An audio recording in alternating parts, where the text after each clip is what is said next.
Dampraat, de podcast voor dammers. Welkom, leuk dat je luistert naar Dampraat, de eerste en de enige podcast over ons mooie damspel. Mijn naam is Friso Venema en ik maak deze podcast samen met Rink van Marle. En Rink, we hebben een hele speciale gast, daarover later meer. En we zitten op een speciale locatie, namelijk een studentenkamer in Nijmegen. En dat roept bij ons beiden wel wat sentimentele herinneringen op. Ja, absoluut ja. In de jaren 90, vorige eeuw, waren we beide student politicologie hier in Nijmegen. Mooie tijd was dat. Ik woonde op de Waterstraat, Huizen Watervrees, studentenhuis. En daar begon mijn band en daar begon ik met het Nijmegen Open en zo. Dat soort dingen. Ja, een boel dingen die hier begonnen zijn. Wat zijn jouw herinneringen, Friso? Ja, een hele mooie stad Nijmegen. Ik reed er net ook weer doorheen en dan valt gewoon op hoe mooi die stad is. En een leuke studie met weinig collegeuren. Heel prettig. Maar ik schrok een beetje vorig jaar toen ik mijn vrouw meenam naar de universiteit om te laten zien waar ik heb gestudeerd. Die hele straat, Thomas van Aquino moet ik dan zeggen. Ja. Die is helemaal weg. Mm-hmm. Niet helemaal, maar op grote delen is ze weg. Waar wij les hadden of college hadden, hoe heette dat? Ja, precies. Ja, je kijkt me nu een beetje bevreemd aan, want in het script had ik heel iets anders opgeschreven, maar... Oh ja, dat geeft niet. CC1 staat er nog wel en zo, het collegehallencomplex en het cultuurcafé is er ook nog steeds. Ja, nee, maar dat ging over dat in mijn eerste jaar ik in een studentenhuis woonde met Michael Palmer en daar was, we hebben nu koffie en water, maar daar hadden ze alleen maar alcohol. Daar kon ik nog niet zo heel erg goed tegen in dat eerste jaar. Staat daar ook. Ja, oké, maar goed, dus dat... maar wel nog dicht voor de... Wel dicht, oké. Maar goed, ik dacht voor mijn reputatie ga ik daar verder niet op in. Maar ik ging onder andere naar Nijmegen toe, omdat ik bij Vriendenkring wilde spelen. Een hele leuke damclub. Ja, Vriendenkring. En jij zat volgens mij... Van Frans Kalsbeek. Ja, ik speelde destijds eerst bij NOAD. Met elitair is dat toch? Piet Rozenburg nog en Frans Hermelink en zo op de club. En dan kregen we training van Wadim Wirni. En later ben ik ook gaan dammen bij Vriendenkring. En nog wat later zijn die twee clubs ook samen gegaan in damcombinatie Nijmegen. Maar goed, dat is allemaal verleden tijd. Friso, waarom zijn we in Nijmegen? Omdat onze hoofdgast hier studeert en woont. En ja, hoe kan het ook anders? Iedereen weet het al eigenlijk. Onze gast is... Ja, even de tromgeroffel. De kerstverse wereldkampioen Jan Groenendijk. Yeah. En Jan, nog gefeliciteerd met jouw titel. Dankjewel. En wat een eer dat jij te gast bent in onze podcast. Ja, dat is voor mij dat is echt heel wederzijds. En we zijn hier te gast bij jou... in mijn stekkie. In jouw stekkie. Ja, precies. Een mooie studentenkamer in Nijmegen. Hoe zou Magnus Carlsen eigenlijk wonen? Weet jij dat? Ik weet het niet precies, maar ik heb wel eens vernomen dat hij een soort woonboot heeft. Een hele grote... Of tenminste, in ieder geval... volgens mij woont hij vrij luxe. Maar goed, ik bedoel... Waar je woont, ja... Nou, het is een prachtige straat hier, toch? Ik woon niet schitterend. Ik wou net zeggen, terwijl ik dit zeg, de zon schijnt ons in de ogen. Het is... Ja, ik hoorde dat je boven een restaurant woonde. Toen dacht ik, in die straat boven een restaurant... dat is misschien wel het restaurant waar wij altijd op het terras speelden... met de Vierdaagse. Mensen vragen wel eens van... treed je wel eens op voor veel publiek? Nou, met de Vierdaagse traden wij op voor 45.000 man. Die liepen nou wel allemaal door. Maar dat is goede herinnering aan deze straat. Ja. En prachtig om hier te zijn. Sinds je wereldtitel, is je leven nou erg veranderd? Valt het mee? Nee, het valt wel mee. Ik ben gewoon nog steeds... Het valt echt mee. Ik studeer nog steeds. Ik heb alleen natuurlijk veel felicitaties en veel mensen die in aanloop naar de match ook met mij meeleefden. En gewoon veel steun. Maar voor de rest is er eigenlijk niks, is er eigenlijk niks veranderd. Ik heb een extra beeldje op mijn piano. Maar voor de rest eigenlijk niet zoveel. Oké. Ja. We gaan uitgebreid het hebben zometeen over de weg die jij hebt afgelegd naar de wereldtitel. En we gaan een ongekend aantal vragen met jou doornemen van het publiek. We hebben echt heel veel vragen gekregen uit de Oekraïne. Groeten van Yuri Bobkov. België, Suriname, Azië, Curaçao. Heel veel dank daarvoor. Edwin Twies suggereerde dat we maar meerdere afleveringen met jou moesten maken. Je hebt de hele zondag de tijd, zei je. Dus we gaan kijken hoe ver we komen. Maar we gaan snel van start met onze vaste openingszetten. De opening in 5 vragen. Precies. Hoe ben je gaan dammen, Jan? Ik ben met dammen in aanraking gekomen via het schooldammen. Dus ik zat in mijn jeugd op de G.J. van den Brink school in Wageningen. En nou ja, goed, bij ons op school mocht je pas aan de schooldammen meedoen als je in de bovenbouw zat. Ik weet niet zo goed waar die regel op gebaseerd was, maar wie weet was ik anders nog eerder begonnen. Maar goed, op een gegeven moment zaten wij in groep 5 en het jaarlijkse schooldamtoernooi kwam er weer aan. En wij hadden zoiets, dus een paar vrienden en ik, zoiets van, nou jongens, dit jaar gaan wij meedoen. En dat was in het clubgebouw van WCV. Dus, daar deelden ze dan een soort van wildcards uit. Kinderen die het dan extra goed gedaan hadden. Dus ik denk gewoon dat een derde van de kinderen het al een wildcard kreeg. Want ik op dat moment, ik had niet leren dammen via mijn ouders of zo. Of zeg maar, ik kon niet dammen via mijn ouders. Dus het was op dat moment voor mij meer geluk dan wijsheid, denk ik. Dat ik in aanmerking kwam voor zo'n ding. En dan mocht je 10 keer terugkomen op de damclub voor een damles.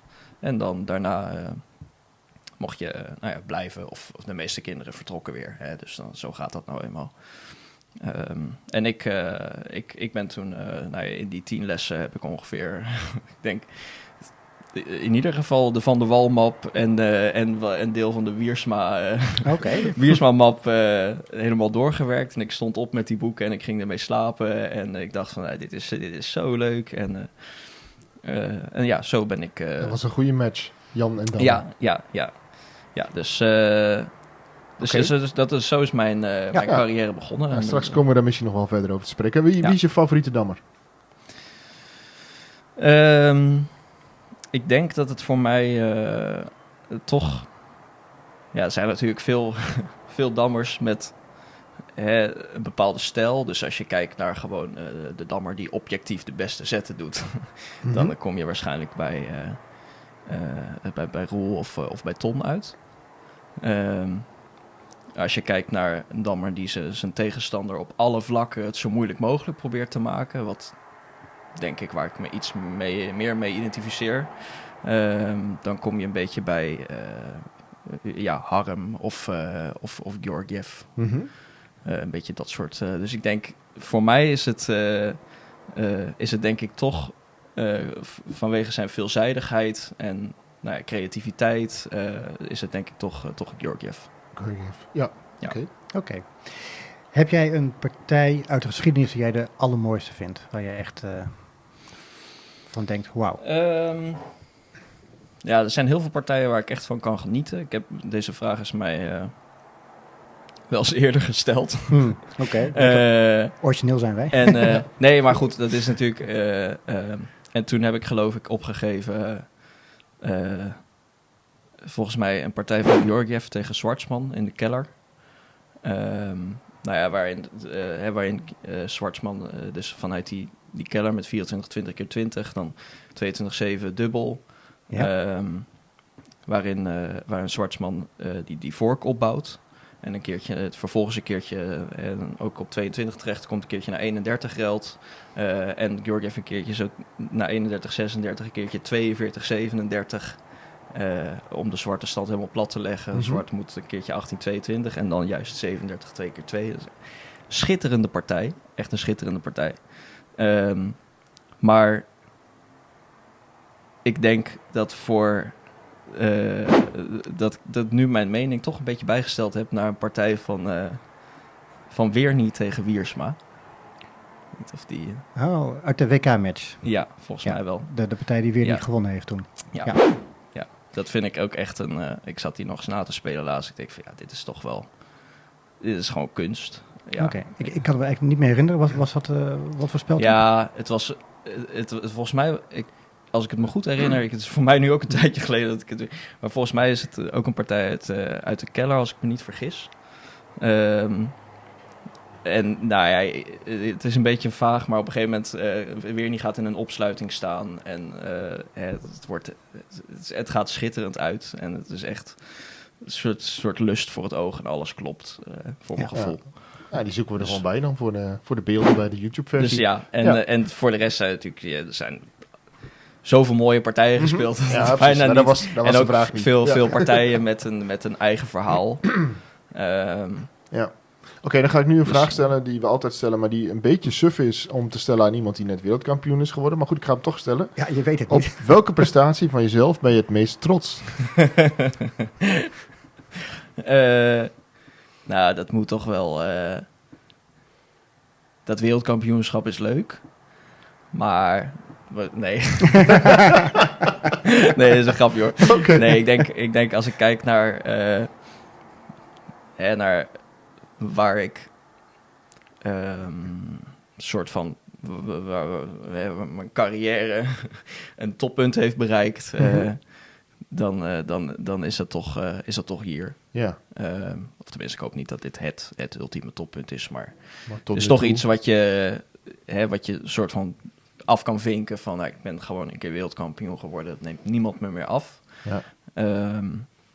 Dus ik denk, ja, objectief gezien dat dit wereldkampioenschap mijn beste prestatie is. Ja. Of dat ik hier het meest trots op ben. Ja.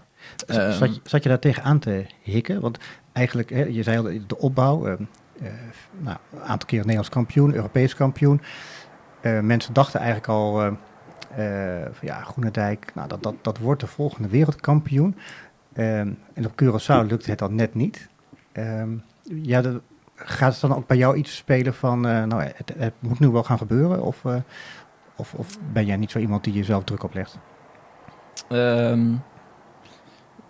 Ja, ik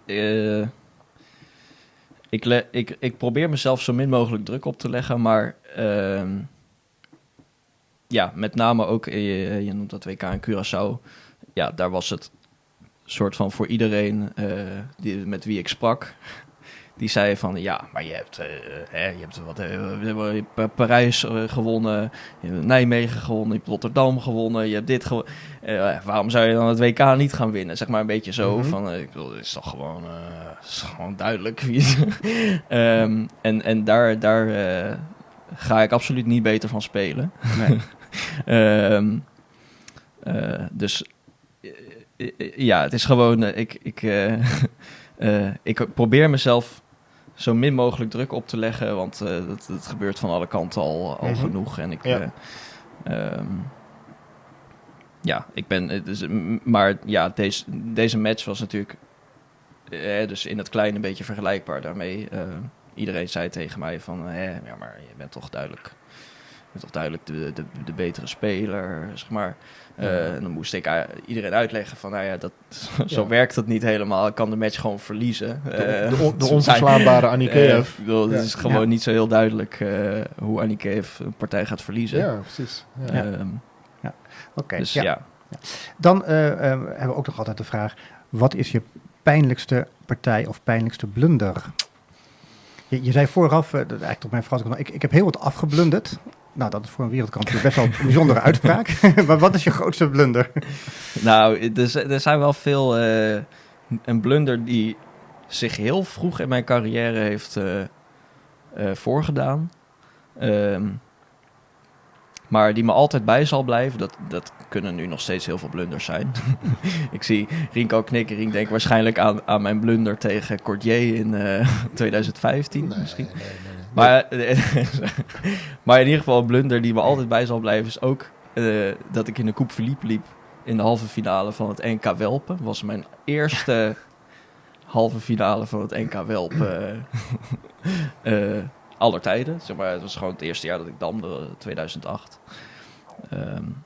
En toen ben ik, toen was ik echt ontroostbaar, tranen met tuiten gehuild. Hoe kan het nou dat ik in de Coupe Philippe, zeg maar, een beetje zo. Nou ja, vervolgens, iedereen blundert heel veel in zijn leven natuurlijk, heel vroeg. Ik ben een keer in Coupe Philippe gelopen tegen Marinenko. Dat was toen ik al best wel goed kon dammen, relatief gezien. dat natuurlijk tegen Cordier. Ik ben, Vind je dat nog een blunder? Want op zich is dat een heel erg ingewikkeld eindspel. Ja, goed. Het was... als ik er zelf nu op terugkijk, was het wel echt een blunder. Omdat ik gewoon... Zeg maar, hij dreigde met 47-41 in dat eindspel. En dan moest ik 3 slaan. Dan sloeg hij mijn dam eraf, was het 3-1. En ik dacht gewoon van, oh ja, maar dan hoef ik me er geen zorgen meer om te maken als ik die schijf op 30 wegduw. Met mijn andere dam. En toen deed hij het alsnog. En toen moest ik meer slag nemen. Ja, oké. Dus in dat opzicht was het wel echt een blunder. Ja. En ook eentje. Kijk, het is natuurlijk niet gezegd dat ik het eindspel had gewonnen. Maar ja. Eentje met impact. Wel eentje met echt impact, ja. Dus Ja. ik denk mijn grootste blunder, als ik dat zou moeten kwalificeren, zo was denk ik die. Ja, en het is in ieder geval eentje waar ook iedereen die deze podcast volgt, denk ik nog wel een actieve herinnering aan heeft. Ja, dat denk ik ook wel. Iedereen weet nog waar die was op dat moment. Ja. Oké, Jan, we gaan verder over jou en over jouw opmars naar de titel. Maar eerst, wie is Jan Groenendijk eigenlijk? 26 jaar geleden geboren in Wageningen. Daar opgegroeid en nog steeds spelend bij de plaatselijke damvereniging.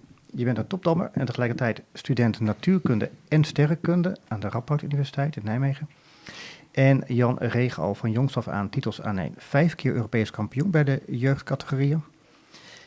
4 keer inmiddels Nederlands kampioen. 2-voudig Europees kampioen. 3 keer tweede van de wereld. En dus sinds 1,5 maand wereldkampioen. Wanneer had jij voor het eerst in jouw leven het idee... ik zou wel eens wereldkampioen kunnen worden bij de senioren?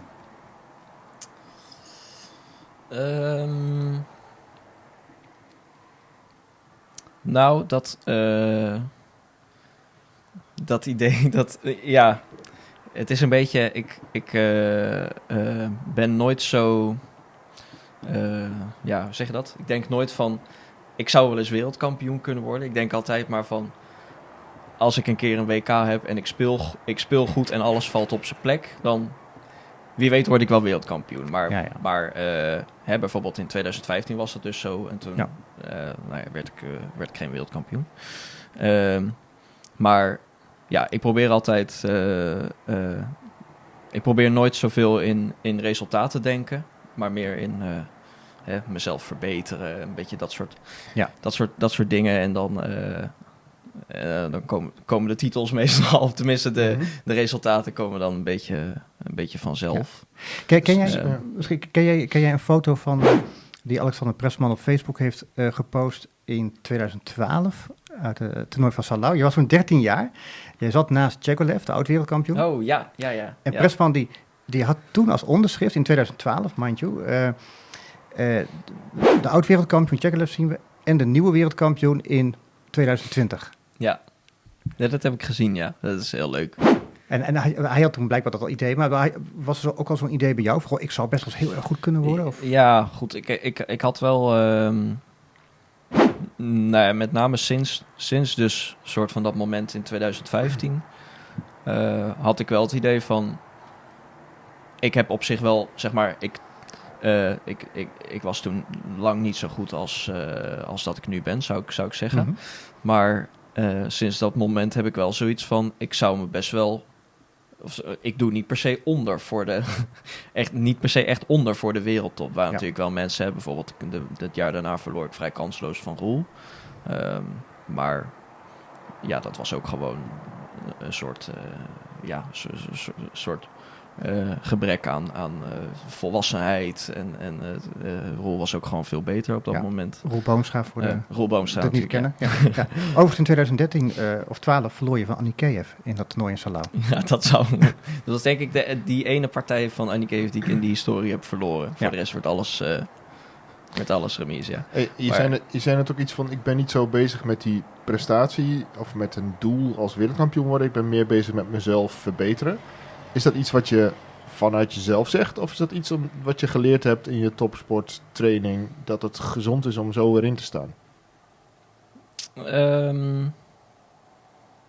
Ja, dat is natuurlijk ook iets wat ik een beetje, of tenminste zo ervaar. ik kan me voorstellen dat je ook spelers hebt die een beetje een soort van juist die druk van het presteren of zo van die zichzelf ongeveer een straf opleggen als ze niet een bepaald doel halen. Ja. En daar juist heel goed bij gedijen.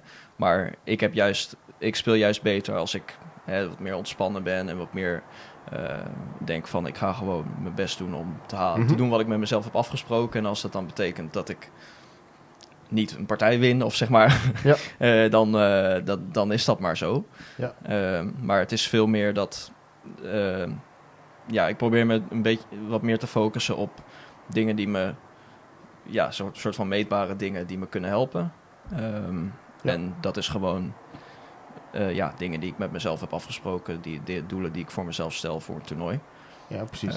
En dat is inderdaad wel iets wat ik natuurlijk niet alleen heb gedaan, om een soort van die procedure, maar ook veel met mijn coaches. Ja, dat is een beetje van beide. Welke trainer-coach is heel belangrijk geweest in jouw ontwikkeling? Ik denk dat er eentje is die er wel met kop en schouders bovenuit steekt, en dat is Rick. Keurentjes. Ja. Of tenminste, in mijn ontwikkeling, ik werk al zo lang met Rick samen. Ja. En waar zit hem dat in? Want Rick is een hele goede dam. Ik bedoel, ik heb hem ooit mogen opleiden bij Doetinchem. Dus daarom is hij een goede dam. Maar hij is geen grootmeester. Dus nee. Waar heeft hij jou in kunnen helpen? Aan de ene kant is dat het technische aspect. Daar heeft Rick dan natuurlijk materiaal voor. Dus ik bedoel, een trainer hoeft niet zelf goed te kunnen dammen om goed trainingsmateriaal te hebben. Dus dat zijn dan van allerlei vormen. En tegelijkertijd is Rick voor mij tijdens voor, tijdens en na toernooien heel goed om mij op dat pad te houden van dingen die ik met mezelf heb afgesproken en hoe dat gaat en bijsturen waar dat nodig is. Dus Rick is voor mij wel wat dat betreft in mijn ontwikkeling. Ik werk denk ik al sinds... Rick weet het beter en ik krijg op mijn kop als ik dit verkeerd zeg, maar ik denk sinds 2010 met Rick samen. Oké. Ik denk het wel. En dat is gewoon, onze band is in die jaren ook veel beter geworden. En ik denk dat hij... ik vind vooral de uitspraak, Rick weet het beter, vind ik echt een heel passende uitspraak. Dat geldt voor veel dingen hoor, trouwens. Wij kennen hem nog inderdaad van de jonge tijd. Dus hij viel al vroeg op door een stelligheid. Ja. Maar even die eerste, de jonge jaren. Weet je dat ik erbij was bij een van jouw eerste successen? Weet je misschien niet eens, hè? Heeft het te maken met het Nijmegen Open 2008? Nee, niks. Nee. Ik ben een blauwe maandag jeugdleider van Gelderland geweest. En dat was geen goede match. Dus iemand als Gerard Zijlema, die heeft echt volgens mij slaaploze nachten gehad doordat ik zo aan het knoeien was met hoe ik jeugdleider was. Dus het is goed dat ik dat niet lang heb gedaan. Maar ik mocht toen onder andere, er was toen een pupillenkampioenschap volgens mij. Tenminste, ik denk dat het pupillenkampioenschap was. En daar was een roodharige dammer uit Wageningen, was daar hoog favoriet. Jannes. Ik ging daar dus naartoe van, die Jannes Kromhout, die gaat de titel daar ophalen. En ineens stond daar een veel kleinere roodharige dammer uit Wageningen, die ineens met de titel er vandoor ging. En dat was toen echt best wel een verrassing. Dus eigenlijk achteraf wel mooi om daar al bij te zijn eigenlijk. En dan is het wel een vraag van, vroeger was al duidelijk dat het een talent was van jou om te dammen, maar je zei het ook al over die mappen die je verzonden hebt en het balen van die Coupe Philippe en zo als je daarin loopt. Maar was je dan, hoe was jij bezig met beter worden in dammen? Vertel daar eens over. Dus dat gaat echt om de soort van de fase waarin je net de regels kent. Precies. Voor mij was het, zeg maar, ik denk dat het, dat vind ik altijd een interessante vraag, bijvoorbeeld hoe vroeg je moet beginnen met dammen. Mm-hmm. Ik denk dat het heel erg helpt om vroeg te beginnen met dammen. En ik bedoel hetzelfde met schaken. Ik bedoel, als je iets anders wil doen, piano spelen of zo. Het helpt heel erg om vroeg te beginnen, omdat toen ik op de basisschool zat, dan heb je gewoon, zeg maar, je moet naar school en dan ben je 's middags ben je vrij. En dan heb je gewoon geen andere, zeg maar, je woont thuis, je hebt geen andere verplichtingen behalve gewoon naar school gaan. Zeg maar, het is gewoon verder, je kan buiten gaan spelen, weet je wel, soms heb je vrienden, vriendinnen over de vloer, maar je hebt voor de rest gewoon geen andere. Dus er was voor mij zoveel tijd om gewoon, weet je wel, uit die mappen te werken. Ik kan me ook nog herinneren dat heel vroeger, dat was echt toen ik dus net begonnen was met dammen. Nou, dan hebben mijn ouders, die hebben dan zoiets van, dammen, wat is dat dan eigenlijk? Gaan zich dan een beetje op eigen houtje ook een beetje in verdiepen. Weet je. En dan, nou, mijn vader, die had dan, die kwam dan wel eens, weet je wel, die printen dan zo af en toe zo'n toernooibase print-out. En dan met een mooie combinatie van een supergroot mees. Was bijvoorbeeld, ik zal nooit vergeten, een combinatie van Goentis van Neres tegen Zoja Golubieva. Waarin Goentis dus de dam geeft.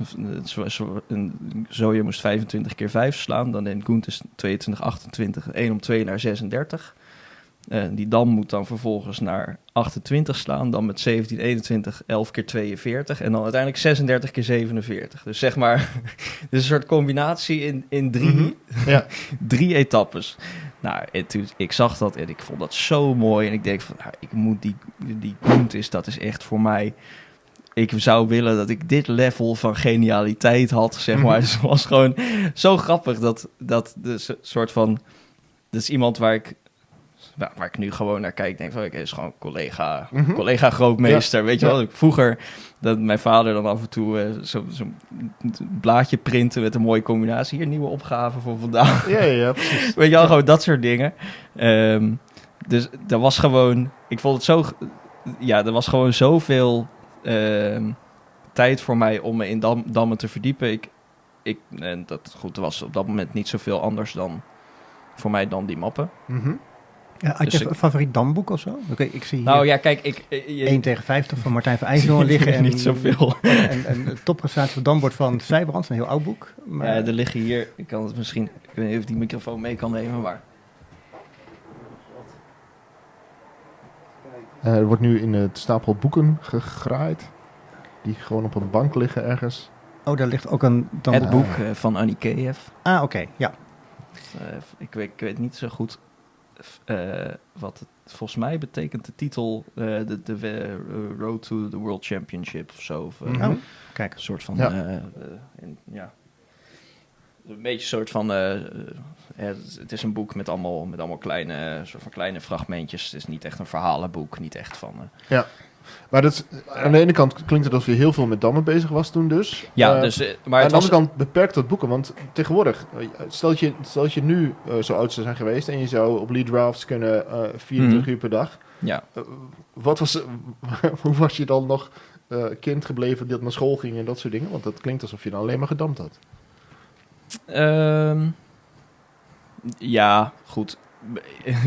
Ja, kijk, mijn op zich alleen maar gedampt had. Ik was bezeten met het damspel. Of bezeten, zeg maar. Ik vond het superleuk. En ik dacht van, ik wil fanatiek. Hier soort van, iedere vrijdag als de jeugdclubavond klaar was, dan dacht ik van, kijk nu alweer uit naar volgende week vrijdag. Ja. En dan ging ik meestal gewoon, als ik uit school kwam, ging ik heel even uit gewoon even een tijdje uit zo'n boek werken.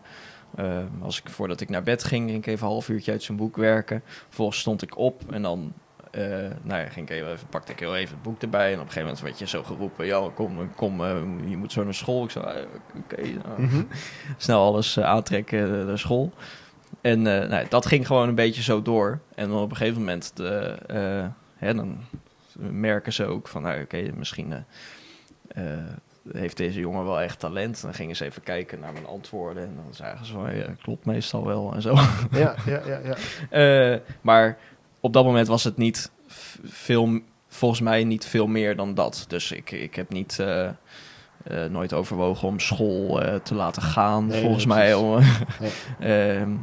Nee. Dus wat dat betreft was het juist misschien wel goed dat het bij de boeken is gebleven. Die kon ik gewoon thuis achterlaten. Vervolgens kon ik naar school. En, Je bent niet per se jaloers op de welpen en pupillen van nu... die gewoon op lead drafts allerlei tegenstanders kunnen hebben... en de hele week kunnen dammen.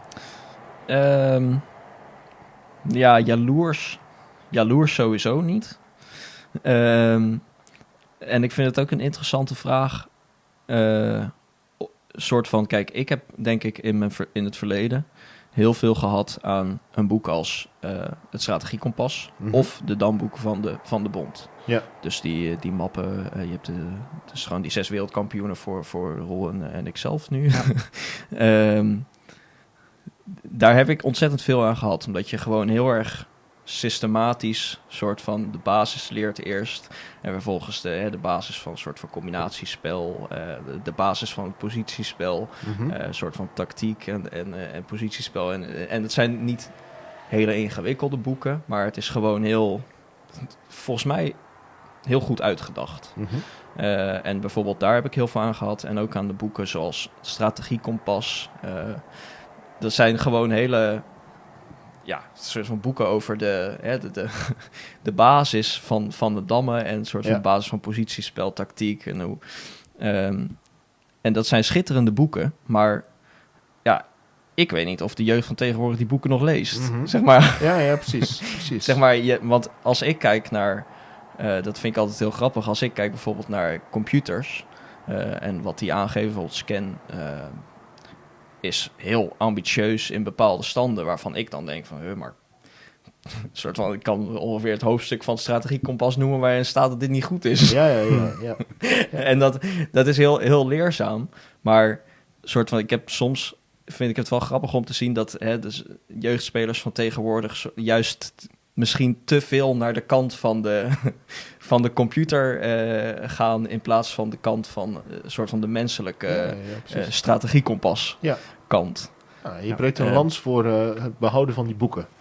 Ja, ik denk dat... Nou ja, ik kan alleen maar zeggen wat ik er zelf aan heb gehad en dat is ontzettend veel. Dus het is een soort van, als je gewoon wil beginnen met dammen en je denkt van, nou, ik weet niet zo goed waar ik moet beginnen, wat moet ik doen? Ik kan wel potjes gaan spelen en dat analyseren. Dat is ook aantrekkelijk, maar ja, als je gewoon, als je niet zo goed kan dammen of soort van wil leren, dan denk ik dat er veel meer leerzame dingen zijn dan een potje spelen en kijken naar de evaluatie van Scan bijvoorbeeld. Ja, precies. Dus dan zijn die boeken wat dat betreft wel goed, denk ik. Mooi. Ja. Even een uitstapje maken naar de persoon Jan buiten het dammen. Ja. Want jij bent nu bezig met... Kort uitstapje wordt dat, hoor. Nee. Je bent bezig met een masterscriptie over donkere materie in sterrenstelsels. Dat klinkt heel ingewikkeld voor ons leken. Ik kreeg in ieder geval een vraag van Ferry Kemperman, die ergens in Azië woont, die daar heel erg in geïnteresseerd is. Kun je ons in lekentaal uitleggen wat je aan het doen bent met die scriptie? Ja. Nou ja, goed. Dus de basis is een beetje dat in het universum is er bijvoorbeeld inderdaad in de randen van sterrenstelsels, dus in de buitenste, die dingen hebben meestal een beetje zo'n spiraalachtige vorm. En dan in die spiraalarmen, die bewegen anders dan je zou verwachten op basis van de massa die we zien. Dus je maakt dan een soort inschatting van, er zit daar zo'n grote dichtheid aan sterren. Dus dat betekent ongeveer dat een arm op een bepaalde straal, een bepaalde snelheid moet hebben als dit en dit de massa is. En dat klopt niet. Dus die beweging, of dat profiel van die beweging is anders dan je zou verwachten op basis van de massa die je ziet. En goed, zonder dat dit al te veel een soort sterrenkunde-lecture gaat worden. Dat betekent dus dat er waarschijnlijk een soort massa is in de buitenste randen van zo'n sterrenstelsel,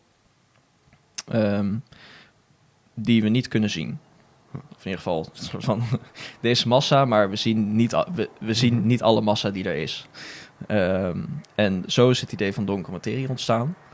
En dus er zijn wel nog meer theorieën die dat supporten. Dus Dat dit moet is niet zijn. Er moet een soort van iets zijn wat geen interacties met fotonen aangaat, dus of geen elektromagnetisme interacties aangaat, niet zichtbaar is, maar wat er wel is. Nou ja, en dan is natuurlijk de vraag, ja, als je het niet kan zien, hoe ga je het dan meten? Ja. Zeg maar. Ja. Mijn onderzoek gaat dan over direct detection. Dus je hebt een soort van twee methoden. Dus indirect detection en direct detection. En direct detection, dat gaat dan over het geval waarin een donker materiedeeltje uit buitenste regionen van ons sterrenstelsel hier op aarde botst met een elektron en een deel van zijn energie aan het elektron geeft. En dat kunnen we wel meten. Dus dat is een beetje in het kort. Oké. En dus het is een heel theoretisch onderzoek. Dus het gaat echt over... Wij hebben politicologie gestudeerd. Ik wou net zeggen, wij zijn alfa's als wij... Maar ik herinner me nog dat er op een gegeven moment iemand was die zei van ja, bij heel veel onderzoek, politiek onderzoek, was er heel veel non-respons. Mensen die niet meer meedoen met het onderzoek. En hij wilde daar onderzoek naar doen. Hè? Nou, die mensen die niet meedoen met het onderzoek, want dat kan heel interessant zijn. Doet een beetje aan hetzelfde idee, denk ik. Ja. Hoe dan? Ja. Dat is helemaal een grappige parallel, ja. Ja. Maar inderdaad, het is heel theoretisch. Dus mijn onderzoek is niet een soort van het doen van direct detection. Dat wordt door hele geavanceerde apparaten en meetconstructies gedaan. Daar heb ik zelf geen rol in. Maar het is een theoretisch onderzoek waarbij ik kijk naar soort van hoe zeg ik dat? Waarbij ik kijk naar de soort van de bijdrage die op hogere orde in Neem ons mee. Ja. Een soort van als je een interactie tekent. Het wordt vaak met diagrammetjes gedaan. Dus je hebt dan hier heb je twee donkere materie, of een donker materiedeeltje en een elektron, en je wil dat die op elkaar botsen. Nou ja, dus dat kan rechtstreeks, zo, boem. En dan gaan ze allebei weer die kant op. En dan heeft dus het donker materiedeeltje een deel van zijn energie in het elektron gestopt. En dat wil je, want dat kun je dan vervolgens, dat verschil kun je dan identificeren. Ja. Dat kan ook via iets gebeuren. Dus het kan ook bijvoorbeeld dat die twee niet direct met elkaar praten, maar dat noemen ze dan een mediator. Dat er een mediator is tussen donkere materie en het elektron. En dat dan met elkaar praat. En dat een deel van zijn energie in het elektron. Nou ja. En je kunt dus ook veel ingewikkeldere diagrammen maken. Met bijvoorbeeld lussen erin. En daar reken ik veel mee. Dus een soort van, als je een effectieve theorie maakt, dus niet een theorie die exact is, maar een effectieve theorie die alleen geldig is tot een bepaalde energieschaal, dan kun je zeggen, oké, we nemen aan dat donkere materie, de mediator van donkere materie, op een hele hoge energieschaal leeft, maar we bekijken de donkere materie op een lage energieschaal, want op het moment dat het op de aarde aankomt, is een heel groot deel van die energie weg. En dan kun je dus een soort van een effectieve theorie maken, waarin je zegt van we kappen de theorie op een bepaald moment af. En dat zorgt ervoor dat je veel meer soorten interacties mee kan nemen in de theorie. En ook lussen. Nou ben je best wel iemand lussen. die heel exact is. En tegelijkertijd staat achter jou een piano. Je bent heel creatief, muzikaal.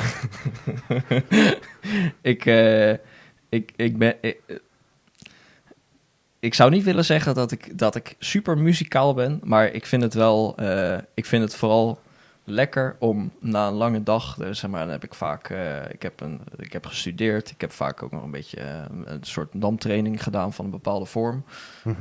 Ik heb fysiek getraind en dan vind ik het heerlijk om, dan heb ik gegeten en dan denk ik van, nou, eens even lekker de dag soort van de dag eruit spelen. Ja, En dan en dat vind ik heel fijn. Daarvoor heb ik in eerste instantie een soort keyboard van een paar euro van het merk Casio. Dat ik dacht van, ik wist niet dat Casio ook andere dingen maakte dan de rekenmachines. Maar en dat heeft zich een beetje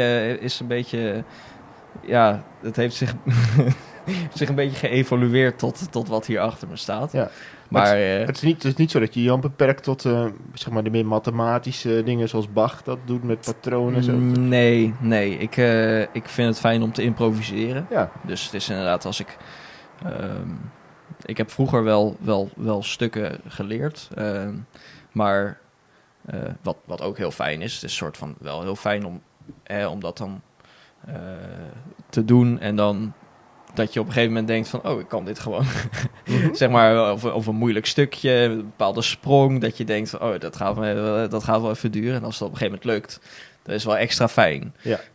Maar ik heb op dit moment meer zoiets van, ik vind het ook leuk om gewoon achter de piano te gaan zitten en gewoon een beetje te improviseren. Heb je een favoriete componist? Dat was ook een vraag van Edwin Twies, maar toen ik hem nog een keertje doorlas, snap ik dat Edwin bedoelde over een problemist op het dambord, maar je mag hem zelf beantwoorden, of op de piano of op het dambord. Op het dambord vind ik moeilijk. Er zijn ik zit wel met name de laatste tijd vind ik de problemen van Alexander Pressman vind ik heel erg leuk. Mm-hmm. Meestal niet echt problemen, maar meer een soort van leuke geintjes. Maar er zitten echt dingen. Vind ik heel bijzonder. Dat er meestal echt dingen tussen zitten waarvan ik denk van, ik heb dit echt nog nooit gezien. Ja. En voor de rest, echt probleemist. Dat zou ik niet 1, 2, 3 zo weten wat mijn favoriete probleemist zijn. Heel veel mensen. Ik ken wel wat problemen, maar die zijn niet allemaal van dezelfde soort van problemen die ik heel mooi vind, maar die zijn niet allemaal van dezelfde componist. Dus wat dat betreft denk ik dat er heel veel moois is gemaakt door heel veel verschillende Laten we naar een paar bijzondere momenten in jouw damcarrière gaan, voordat je wereldkampioen werd. Jouw allereerste medaille op nationaal niveau, ik weet niet of je dat nog weet, was in 2008 op de NK Welpen. Weet je ook wie je toen kampioen werd? Want jij werd tweede. Ja, Jitse. Ja, Jitse, ja. En wat heel grappig is dat ik laatst... Ik heb een swapfiets. Dit wordt een heel raar verhaal. Swapfiets. Ik heb een swapfiets. Dat weet je toch wel? Vertel. Nou, dat is een swapfiets. Die staat hier voor de deur. Die oranje fiets. Die kun je dan... dat is voor studenten is dat een soort uitkomst. Je kan natuurlijk zo'n oud barrel ergens kopen voor €50, wat het dan een week doet. Maar ik heb een swapfiets. Dan kun je dus voor een bepaald maandbedrag heb je gewoon een fiets. Dus daar betaal je maandelijks voor. Okay. En dan kun je, als er iets mee is, kun je hem gewoon naar de winkel brengen. En dan krijg je een nieuwe mee. En dan repareren ze hem daar. Kun je hem swappen. Dus, bijvoorbeeld, ja, precies. Ja, en eigenlijk een leaseauto alleen nog voor studenten. Eigenlijk wel, ja. En je kan zelfs, als ik dus niet naar de winkel kan komen... Dus bijvoorbeeld stel ik, dat is echt wel, een beetje voor de luie mens hoor. Dat je denkt van, zo ver lopen is nou ook weer niet. Maar je kan hem zelfs, de auto met een nieuwe fiets erop, naar je toe laten komen. Wow.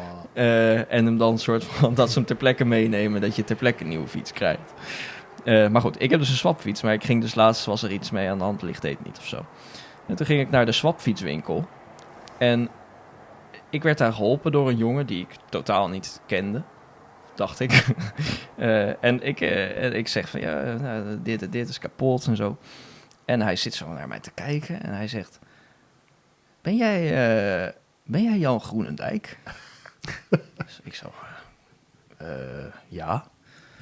En hij zo... Oh, vet. En ik zo... met wie heb ik het genoegen, weet je wel? En hij zei van, ja, ik weet nog dat in 2008 heb ik er nog gedampt. En toen werd ik derde op het NK Pupillen. Oh. Of NK Welpen. Achter, hoe heet die jongen nou, die Limburger? En ik zo, Jitse Slump. Hij zei, Jitse Slump. Ja, en jou daarachter. Oh. En hij zei, ik zat echt van, hè? Wat is dit nou weer voor verhaal? En toen ging ik het checken. Toen zei hij van, ja, want mijn broer heeft nog wel langer gedampt. Dat was Rick Hartman. Ik weet niet of die naam Ja. jullie... Ik ken wel een Edgar Hartman. Nou ja, dus die is ouder. Rick Hartman was van onze... Oh, ja, precies. Rick Hartman was van onze leeftijd. En dan had je hij heette volgens mij Niels Hartman. En hij werd dus op dat, Oké, ja. op dat NK Welpen werd hij derde. Wauw. En hij zei van ja, en toen moest ik naar het EK, maar goed, moest je dan zelf betalen. En toen heb ik dat niet gedaan. En zo'n soort verhaal was het. Mhm. Maar het was zo toevallig. Ja. Echt. Maar goed, het was even een zij. Ja, toch even het NK Zijpad. van 2000. Ja, nou, we hebben het net al even gehad over het WK in Emmen, 2015. Ik weet, je was daar goed bezig in dat toernooi. Ging voor de koppositie. Ik weet dat ik die dag, ik moest werken in Deventer. En ik had volgens mij had ik een auto mee. En op een gegeven moment dacht ik, ik kan wel op mijn werk gaan kijken, maar dan kan ik beter daar naartoe gaan. Dus dat ik volgens mij met YouTube aan, of de livestream aan, in de auto zat. En volgens mij, Harm deed toen nog volgens mij verslag dat hij... Dat ik zat te volgen van, hoe gaat het? En ja, Jan gaat misschien wel winnen. En ik dacht, je moet daarbij zijn. En volgens mij dacht heel Nederland dat, want er stonden heel veel dammers daarbij. Ja, klopt, Daar hebben we dus vragen over. Sowieso, wij hebben de vraag, wat overheerste er nou na dat moment? En je noemde het net al even bij, misschien wel de grootste blunder of de pijnlijkste. Maar was het nou trots of teleurstelling na dat toernooi? Ik denk toch vooral, bij mij vooral trots. Het was voor mij niet per se, ik dacht van, of tenminste, het was mijn eerste WK. Ik ging erheen met het idee, gewoon met geen idee eigenlijk. Ik dacht, ik ga gewoon zo goed mogelijk spelen en mijn huid duur proberen te verkopen tegen deze wereldtoppers. En goed, ik had natuurlijk wel al soort van iets gepresteerd. Ik had dat jaar Salau gewonnen voor Roel en Georgiev en Schwartzman en nog heel veel andere. Kwam niet uit de lucht vallen? Het kwam niet helemaal soort van, dat was al wel een indicatie dat ik zelf dacht van ik doe niet voor deze mensen onder per se. En dat WK was natuurlijk ijzersterk bezet. Wat had je? Roel, Georgiev, Jofang, Chichov. Jouw partij tegen Loco. Loco, ja. Deze twee schijven achter stond of zo? Wel genoeg gebeurd dat toernooi, ja, inderdaad. Ja, wel tijdelijk hoor. Tijdelijk. Tijdelijk twee schijven. Maar het was wel grappig, dat was natuurlijk volledig geïmproviseerd. Maar volgens mij het beste wat hij kon doen als antwoord was meteen de 2 schijven teruggeven. Ja, precies. En dan had hij positioneel voordeel. Ja. Dus dat was wel een indicatie dat het niet zo makkelijk was. Ja. Maar inderdaad, voor mij na dat toernooi was het vooral omdat ik ook tijdens de partij echt niet doorhad dat eindspel wat ik tegen Cordier had gewonnen of zo goed al niet gewonnen was. Ja. Ik dacht van hij heeft het goed verdedigd. Waarschijnlijk wordt het remise. En ik kan in ieder geval nog proberen om te winnen. En toen achteraf kreeg ik te horen dat het ook echt gewonnen was. Ja. En dat iedereen... Terwijl een soort van iedereen kwam naar mij toe en zo van... Oh, Jan, jammer, dit. Was zonde. Oh, wat zonde. Oh, wat. En ik had alleen maar zoiets van... maar zonk gewonnen dan of zo. Of zeg maar, ik had helemaal niet door dat het daadwerkelijk... dat ik het voelde voor mij niet alsof ik de wereldtitel verspeeld had. In de analyseruimte was toen al enorme euforie. Ik weet, Charlie Groenemoed was dat toen ook. Volgens mij had hij toen ook zijn presentatie van zijn boek. En die was ook helemaal... zo van, we gaan weer een wereldkampioen krijgen. Ja. En toen dat dan misging... dus wij hebben dat misschien heftiger beleefd dan jij in de partij. Ja, dat denk ik wel. Ja, goed, ik heb natuurlijk ook... bijvoorbeeld, ik kan me ook herinneren dat... Ton Sijbrands in een van zijn volgens mij had hij toen nog die De Volkskrant-rubriek, ja. dat hij daarin schreef iets van, ik kan me haast niet voorstellen dat Jan hier niet met een soort levenslang trauma, volgens mij zoiets. Ja, precies. Ja. Terwijl, ja, dat is natuurlijk niet, voor mij was dat niet echt aan de orde. Ik was vooral trots. Een vraag in het verlengde daarvan, die komt van Pascal Stil, is via Facebook binnengekomen. Heb je nou na dat resultaat iets veranderd in je stijl? Of ben je iets anders gaan doen in je training? Eindspeltraining. Nou, ik denk vooral dat is wel interessant, maar vooral dat na dat toernooi dat mensen anders tegen mij zijn gaan spelen. Dus je hebt altijd een soort periode als jeugdspeler waarin je soort van gaat van goede jeugdspeler naar solide, serieuze wereldtopper, kan ik wel zeggen. Maar en dat gaat altijd een beetje in een soort fase waarin je gaat van serieuze jeugdspeler. Dus dan heeft een soort van, als ik nu tegen, laat ik zeggen, iemand van het WK junioren speel, dan heb ik zoiets van ga ik natuurlijk alles aan doen om te winnen. Ja. En dat deed iedereen tegen mij, deed dat in dat toernooi. Mm-hmm. Dus je had bijvoorbeeld die hele gekke partij die ik had tegen Joe Fang. Ja, waarin die eigenlijk niet zo heel goed ging. Heel naïef misschien ook? Iets naïef, ja. En ik had een hele gekke partij tegen Vipolis, geloof ik. En ook tegen Duel. Of Doel, ik weet niet hoe dat uitspreekt, maar Erdene Wieleg in ieder geval. En gewoon een paar partijen waarvan ik denk van, dit zouden ze me nu nooit meer gunnen. Gewoon om zo'n partij tegen ze te spelen. Ja. En dat krijg je dan natuurlijk wel. Dat op een gegeven moment heeft iemand door van, we kunnen Jan ook een soort van zelf laten. We hoeven dit niet zelf te doen, zeg maar. Jan er komt een periode dat Jan ook zelf wat moet gaan laten zien. En dat was, dat kwam daarna wel een beetje. Ja. Dat mensen ook zoiets hadden van, dus door zo'n prestatie, noodgedwongen moet je dan aanpassen. Een soort van krijg je wel dat ik zou het bijna dat respect willen noemen van spelers, dat ze niet denken van, hier lopen we even overheen. Mm-hmm.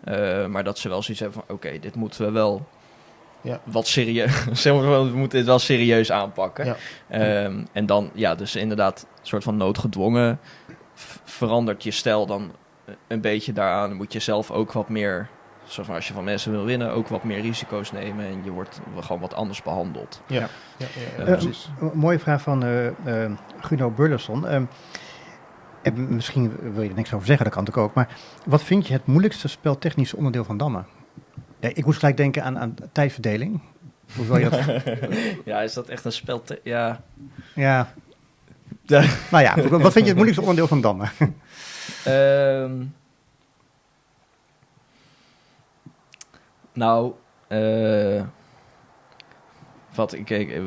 Wij trainen op Papendal veel, ook veel op eindspel. Mm-hmm. En dat is toch wel iets waar ik iedere keer van denk van, dit is toch wel echt een soort van dit is toch wel echt onbegrijpelijk. Dit is echt gewoon, als je een eindspel hebt wat gewonnen is en die ene schijf staat een soort van 2 stapjes terug, dan is het ineens weer een mise. En er is gewoon geen, je kan net een 2 schijven omgewisseld, is het weer totaal anders. Dan gaat het weer om totaal andere dingen en een soort van pendelen tussen de tempowisselingen. Mm-hmm. Dat ik echt denk, het houdt niet op. Er is echt geen pijl op te trekken. Dus ik denk, als je kijkt naar wat technisch gezien het allermoeilijkste is, dat het eindspel moet zijn. Ja. Maar ja, goed, als je randzaken, laat ik het zo even zeggen, dus een soort van niet, als je randzaken ook nog meeneemt, dan tijdverdeling is een beetje lastig, want hoe zeg ik dat? Een soort van slechte tijdverdeling komt vaak niet alleen door een slechte tijdverdeling. Er zit meestal iets, een soort van, voor iedere persoon die een slechte tijdverdeling heeft, zit er een heel soort van web aan redenen achter waarom die persoon een slechte tijdverdeling heeft. En ja, voor mij is dat, zonder al te, dus ik ga er niet al te veel over zeggen. Maar dat is wel, de afgelopen tijd is dat wel enorm verbeterd. Ja. Dus bijvoorbeeld, in de match was mijn tijdverdeling al, voor mijn gevoel, al gewoon vrij gezond. Ja. Zelfs, de meeste partijen. Dus ja, dat is iets wat ik langzaam maar zeker een soort van, waar je een beetje een soort van weg met jezelf mee probeert te vinden. Van hoe zorg ik ervoor dat ik niet, dat ik gewoon een soort van keuzes kan maken. En niet te veel te veel af gaat dwalen van, maar als ik die doe, dan gaat hij dat doen en dan weet ik niet wat ik moet doen. Als ik die doe, dan win ik de partij misschien niet. Allemaal dat soort negatieve gedachten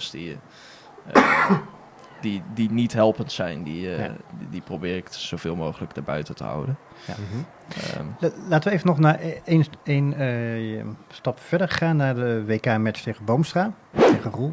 Daarvan zei je al van, je gebruikt het woord volwassenheid, dat je dat nog niet voldoende had. En dan is de vraag, waar zat hem dat in en wat heeft jou dat geleerd voor jouw match tegen Anikeev, wat je kon gebruiken?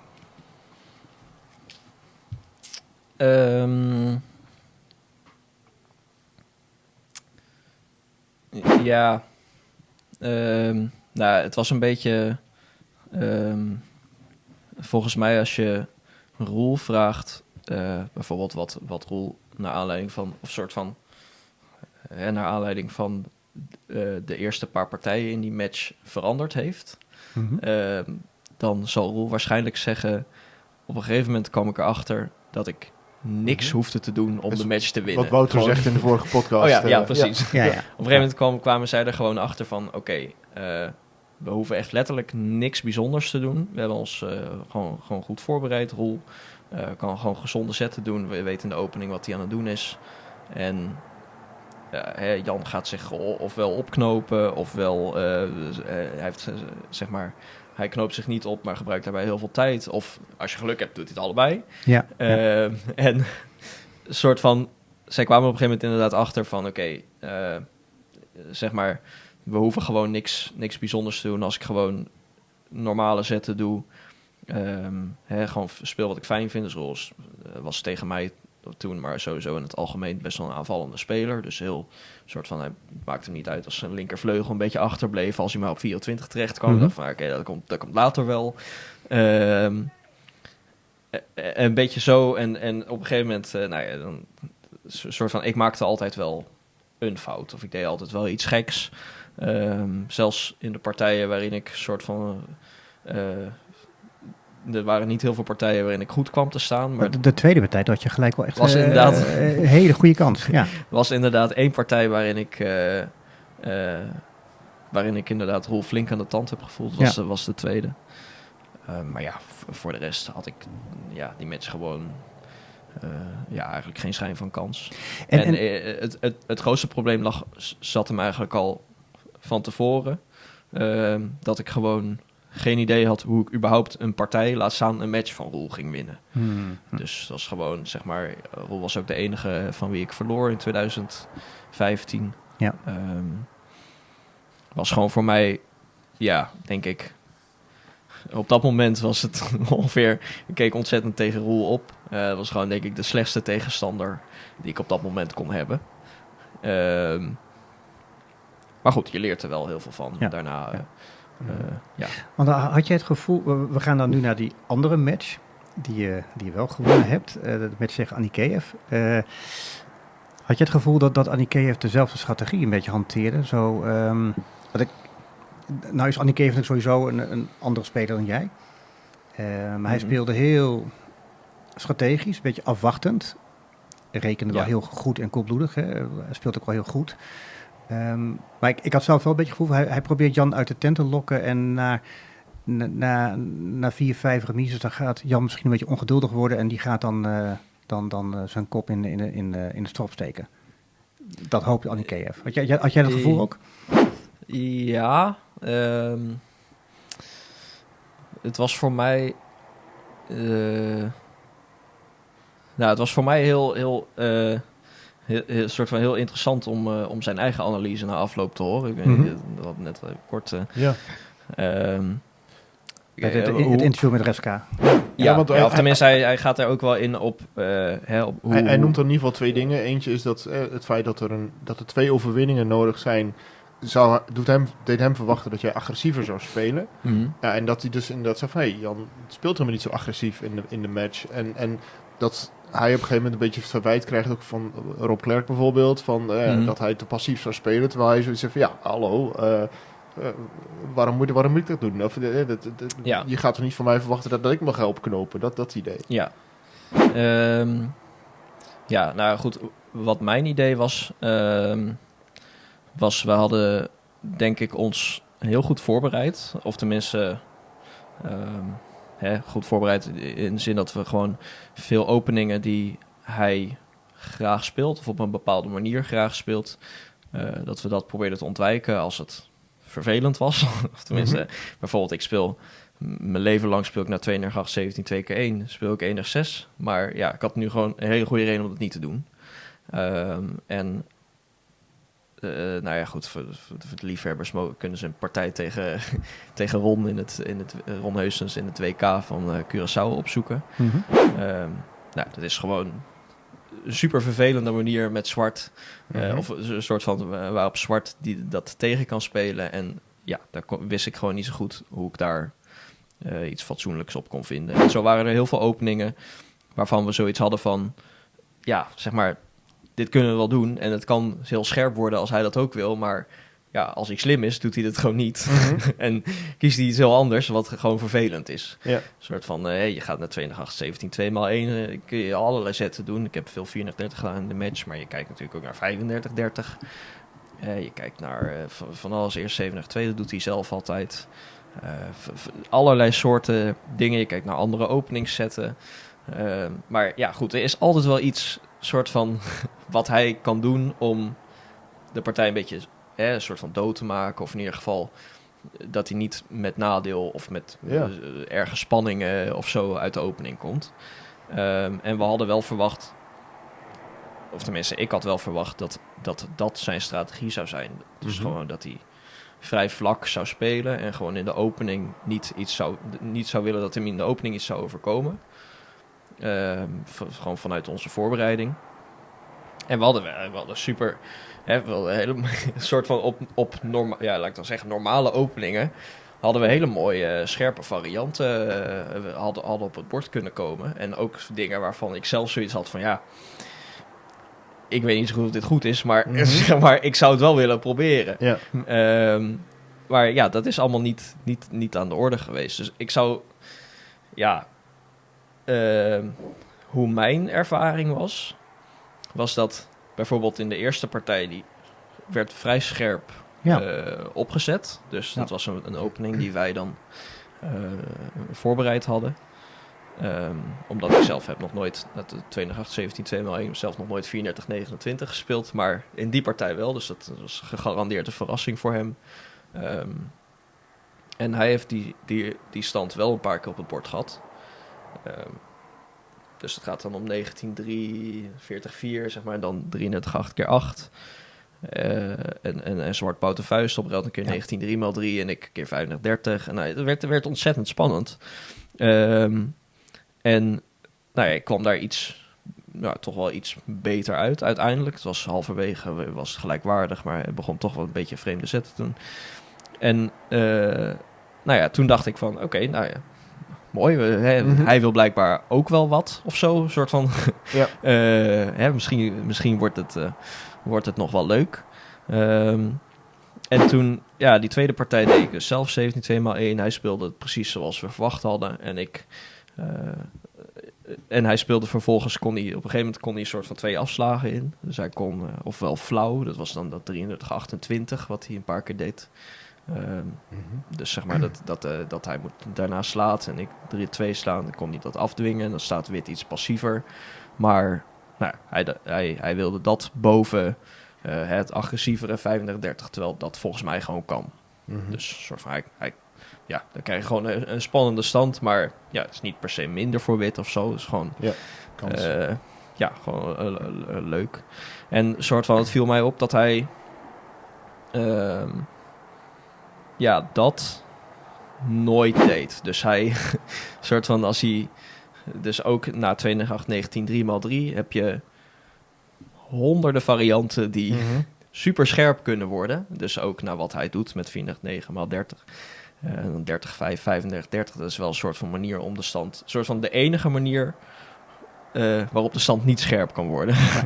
Maar dat was wel een bewuste keuze. Want was hij misschien bang voor jouw rekenkracht? Want ik kan me herinneren, bij de nabespreking van een partij, ik weet niet welke partij, toen liet Wiersma een idee zien, wat eigenlijk best wel kansrijk leek voor Anikeev. Van, goh, heb je hier aan gedacht? Maar dat was een hele spannende. En Anikeev die zei gelijk, nee, veel te veel risico's. Nee, daar heb ik hem niet naar gekeken. Ja. En dat vond ik heel opmerkelijk. Want ik dacht van als je ooit wil winnen, dan moet je toch ook wel... maar goed, ik kan me voorstellen, als je tegen Jan Groenendijk zit, zou ik zelf ook hebben. Die jongen, die reek je eruit. Ja, maar...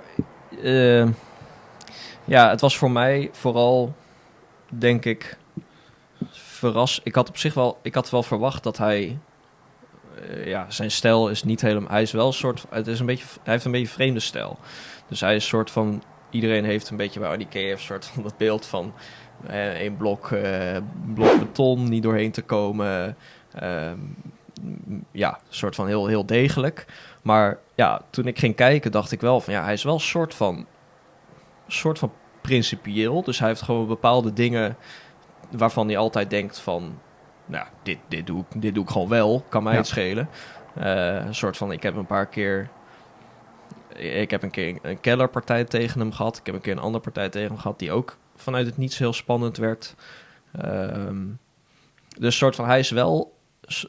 met zijn eigen, soort van zijn eigen voorwaarden. Als hij denkt van, nou, dit voldoet aan mijn voorwaarden om een leuke partij te spelen, dat hij dan zoiets heeft van, nou, oké, dan doe ik het lekker wel.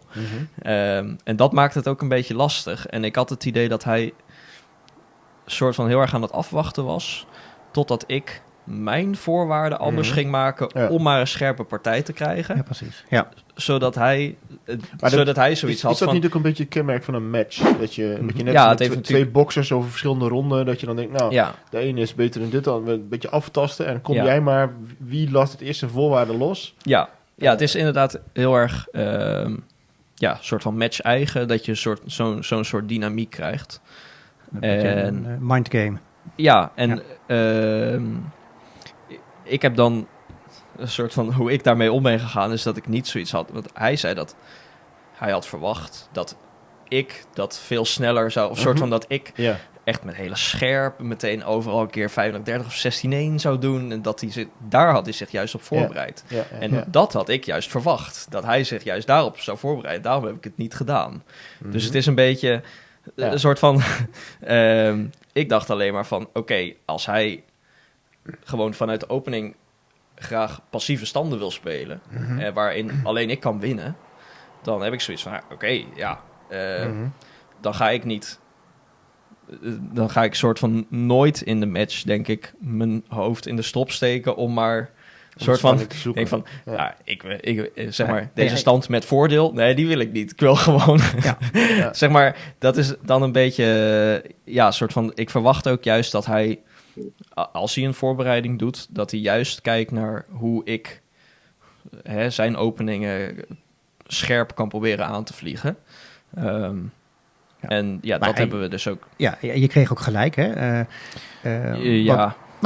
In die zin dat je bent volwassen blijven spelen, laat ik het even zo zeggen. Ja, dat wel. Gedisciplineerd. En in de 12e partij sloeg het ook door, inderdaad. Heb je ook getwijfeld. Halverwege was het partij 5 en 6 of zo. Ja, 6 en 7. Ja. 6 en 7, ja. Ik dacht op een gegeven moment wel naar de eerste 5 remises van oké, Jan heeft 5 keer het initiatief. 5 keer vond ik wat lekkerder spel. Maar ja, Annick heeft die rekent zo koelbloedig. Dat deed hij eigenlijk heel erg met weinig tijd. Hij verbruikte weinig tijd. Dat deed hij eigenlijk heel erg goed. Ik dacht, goh, ja, hoe gaat Jan hier kansen krijgen? En toen in die 6e inderdaad speelde Annick echt een hele goede partij. Waarin jij gewoon in de problemen kwam, toch? Ja. En Hij speelde een goede partij. Ik speelde vooral een hele slechte. Oh, oké. Ja, zo maar inderdaad, dat klopt wel, ja. Ja, en in de 7e maakte jij, want toen had jij weer voordeel, maar toen maakte jij toch wel een blunder, toch? Je vloor gewoon een schijf. Ook een gigantische blunder, ja. Deze heb ik niet eens genoemd. Nee. Gewoon... Ja, niet afgestrafte blunder misschien. Ja, maar wat dacht jij toen na die 2 dagen? Dat was toch best wel eventjes shaken? Ja, het was inderdaad de eerste... Ja, soort van hoe ik het zie, gaat zo'n match door verschillende fases heen. Dus inderdaad, je beschrijft het wel goed. De eerste 5 partijen had ik voor mijn gevoel... Nou ja, de eerste ging heel goed. De tweede, oké. De derde was denk ik die partij met dat 28-2, 32-7. Waarvan ik dacht van, oké, met een beetje geluk... is het een winstforcing met een soort van... En anders sta ik nooit minder. Dat bleek ook zo te zijn. Dus hij deed natuurlijk alsof er niet zoveel aan de hand was. Maar ja, voor mijn gevoel was dat gewoon niet zo. Maar goed, misschien ben ik dan te... ik kreeg ook een soort van mensen te horen... of dat las ik dan, dat ik wel heel ambitieus was over mijn eigen kansen. Maar goed, kijk, dat is gewoon iets. Ik wil maar te zeggen dat als hij daarna dus... zeg ik dat goed? Als hij... Volgens mij... hij was de enige die partij die... Als hij één andere zet had gedaan... die wel logisch was... dan stond hij echt verloren. Een soort van, er was één moment dat hij 3-8 kon doen... of in plaats van... ik weet niet precies meer... Maar in ieder geval, dan stond hij gewoon echt verloren. Dus wat niet zo voor de hand liggend was. Dus dat is voor mij wel een teken dat ik denk van... Oké, taxatie is niet helemaal... soort van niet helemaal onjuist. Kansen zoeken. Een beetje wat je aan het begin zei over Georgiev of Wiersma. Van nee, je moet het maken. Ja, precies. Ja. En die partij was wel een soort indicatie voor mij... dat ik dacht van oké, het meest vreemde aan die partij... vond ik zijn tijdverbruik. Dus een soort van, dat zien mensen niet als je het op toernooibeest naspeelt. Meestal letten ze daar niet zo op. Maar een soort van de momenten waarop hij zijn tijd verbruikte... was voor mij heel vreemd. Omdat ik soort van... Hij deed af en toe een zet... waarvan ik dacht van... Oké, dan moet hij deze variant helemaal gezien hebben. Anders kan je die zet niet doen. En dan ging hij ergens halverwege de variant... alsnog soort van 5 à 10 minuten nadenken. En dan dacht ik van... maar... anders kun je die soort van de rechtvaardiging van die zet is nu dat vervolg. En dat duurde dan heel lang. Toen dacht ik van, misschien heeft hij toch niet helemaal van tevoren doorgehad wat de implicaties van die zet waren. Maar goed, dan vond hij uiteindelijk op het moment zelf altijd wel het goede vervolg. Ja. En dat gaf een beetje... Ja, ik weet niet of dat dan gespeeld was, of dat soort van dat hij dacht van, ik loop alles nog 1 keer langs, of... Dat hij echt zoiets had van... dit steekt even anders in elkaar dan ik dacht. Toch nog maar even nadenken. En dat er dan toevallig nog een oplossing was. Beetje, zeg maar, het was voor mij heel... ik kon het niet zo goed plaatsen, gewoon. Nee. Maar toen kwamen die 6e en de 7e partij. Ja. En ik kan me voorstellen dat... Die 6e, die speelde je dan niet goed, zeg je zelf. En de 7e maak je een grote blunder. Ik kan me voorstellen dat dat leidt tot wat onzekerheid. Nou, zeker. En inderdaad het belangrijkste, denk ik, voor de partij daarna... was dat we gewoon weer even... soort van na die 6e en die 7e heb je echt zoiets van... ik kan niks goed doen, zeg maar. Ik speelde die 7e partij zo goed. En ja, ik had op een gegeven moment... best wel groot voordeel. En zelfs als ik in die latere stand gewoon de hoofdvariant volg, een logische hoofdvariant, dan moet hij gewoon remise maken. Wat dan wel kan, maar oké, ik bedoel...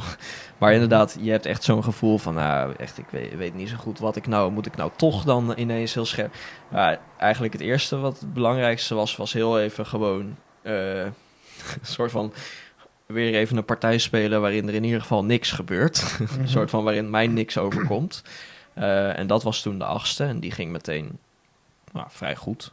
Ik bedoel, ik had niet... Ja, halverwege kon hij wel volgens mij de stand compleet gelijk houden, maar dat lukte hem niet. En toen kwam hij nog aardig onder druk. En vanaf dat moment had ik wel zoiets van... ik moet gewoon weer heel even... soort van heel even de basis onder controle houden. En dat is voor nu even genoeg. Dus dat betekent gewoon zetcontrole en inderdaad zetten doen waar je in gelooft. En dat was bijvoorbeeld in de 6e partij. Ging dat tweede compleet mis. Dus ik had... die opening was denk ik de eerste keer dat ik de eerste keer in de match dat ik 19 3x3 speelde met zwart op de tweede set. Of de eerste set. Waarna hij dus dat plan met 30, 25, 35, 30 doet. Ik 20, 4, 17, 2 en even later die 2 om 2 terug. Ja. En soort van toen ik 11, 17, 6, 11 en 1, 6 speelde en toen pas die 2 om 2 terugnam, toen had ik al zo'n beetje zoiets van, waarom heb ik die 3 zetten nou gedaan? Helemaal 1, 6, die hoort er helemaal totaal niet bij, zeg maar. Dus ik zat daar al een beetje zo van, oké, het zal wel. Ik dacht dat ik in een andere voorbereide variant kon komen, maar dat kon toen niet. En toen dacht ik van, oké, neem nu maar die 2 om 2 terug.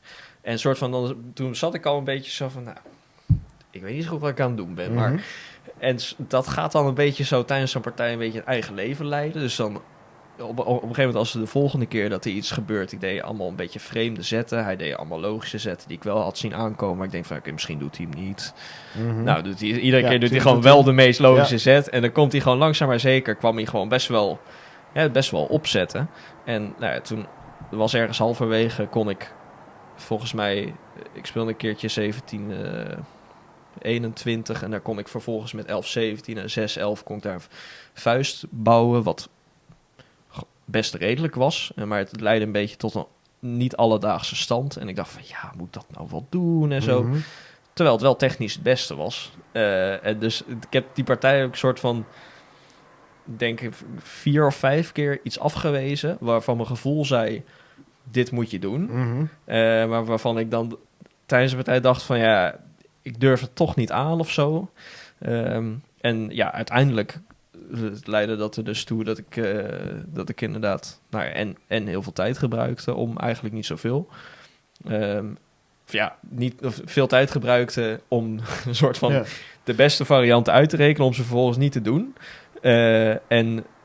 Daarna kwam ik inderdaad uiteindelijk nog verloren te staan. Maar ik wist... Zoiets kan ook een indicatie zijn wat je in een match hebt. Dat je zegt, in één partij zou het niet gebeuren. Maar op het moment dat je in een match zit en je zit achter elkaar... dat er in je hoofd ook dingen gebeuren van... En dat... een van de dingen die in het interview met Ruska gedaan is, Anikeev, gaat ook over de duur van de match, achter elkaar, geen rustdagen. Vorige podcast hadden we John van der Borst als belgast en die zei van, boven je 30ste kun je het vergeten. Hè? Je moet op je 25ste moet je scoren, want dan ben je in de bloei van leven. Nou, Anikeev is al wat ouder. Aantal beslissingen in het programma, geen rustdagen, achter elkaar door, barrage meteen achteraan. Voelt vanuit zijn kant natuurlijk al als... dat zijn allemaal beslissingen die eigenlijk ten gunste zijn van Jan, als het gaat om de jongere speler die het dan... Hoe kijk je naar zo'n interview als je dat ziet langskomen?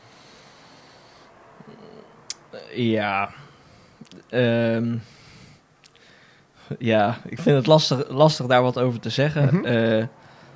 Want... kijk, ik heb een soort van vanaf het begin... heb ik gepleit voor zoveel mogelijk partijen. Dus ik wil gewoon een match die zo representatief mogelijk is. Gewoon die, wat mij betreft, zwaar is. Dat het echt een uitputtingsslag is. En goed, je zou inderdaad kunnen zeggen... de jongere speler heeft daar baat bij... Maar volgens mij Anikeev is super fit. Heeft in Curaçao laten zien dat hij... Daar waren ook niet zoveel rustdagen en veel meer rondes dan speeldagen. Ja. Heeft in Curaçao laten zien dat hij dat echt wel aan kan. Dus ja, ik vind dat een beetje... Ik vind dat lastig. En ik heb vanaf het begin altijd gepleit voor zoveel mogelijk partijen. Gewoon als soort van niet. Kijk, je gaat niet natuurlijk... als je, laten we zeggen... als je zoveel speeldagen hebt dat je maar een soort van ook dubbele rondes aan partijen erin gaat stouwen. Maar als het schema toelaat, wilde ik wel zoveel mogelijk partijen spelen. Ja. En ik heb vanaf het begin gezegd, super mooi zou ik vinden 20. Maar goed, dat gaat natuurlijk tegenwoordig... Voor de duidelijkheid, niet omdat je dan een grotere kans hebt om te winnen, maar omdat je dat vindt bij een WK-match horen. Ja. Een WK-match hoort zwaar te zijn en serieus en zoveel mogelijk partijen. Ja. En gewoon inderdaad, vooral representatief. En het hoort ook gewoon... Ja, ik vind dat het ook een soort uitpuntingsslag hoort te zijn. Het is niet alsof... Je moet niet, zeg maar... Het moet voor mij, als ik een WK-match van 9 partijen ga spelen... kan ik dit zo goed... zeg maar, dat is, vind ik niet passend. Dus... Oorspronkelijk waren er wel meer rondes en ook rustdagen en zo ingepland. Ja. Op een gegeven moment is dat veranderd. Ja. Hoe heb jij dat... ervaren, die veranderingen die daar zijn opgetreden? Zijn jullie er eigenlijk bij betrokken? Dat is ook een vraag die we ook kregen. Bij het hele proces. Ja, zeg maar. Ja, heb je daar inspraak op? Of wacht je gewoon af en laat je dat over aan Rick of zo? Nou, ik ben er ook niet zoveel bij betrokken. Dus... Op een gegeven moment, kijk, ik ken natuurlijk de mensen die het in eerste instantie wilden gaan doen. En ik ben zelfs nog een keer met Rick langs en die persoon langs alle locaties geweest. En dan ging Rick dus kijken of het voldeed aan zijn voorwaarden, of de arbiter niet kon gaan klagen over iets en zo. Nee. En gewoon dat ging allemaal supergoed. En... Ja, op een gegeven moment werd ons duidelijk...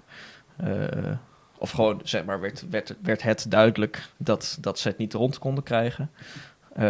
En toen is er min of meer heel snel een andere organisatie opgestaan. Dus bestaande uit inderdaad Esther van Muijen en Jan van Dijk... in combinatie met de gemeente Wageningen. Omdat... ze wilden in eerste instantie de matches sowieso, de mannenmatch en de vrouwenmatch sowieso tegelijkertijd houden. En nu, omdat Darja in Wageningen woont en ik uit Wageningen kom, kom je een soort van... Als eerste kandidaat is de gemeente Wageningen wel logisch. Ja. En die waren meteen super enthousiast, maar zeiden wel meteen van er moet wel wat... we zijn vanaf die datum en tot die datum beschikbaar en met de kerst dicht.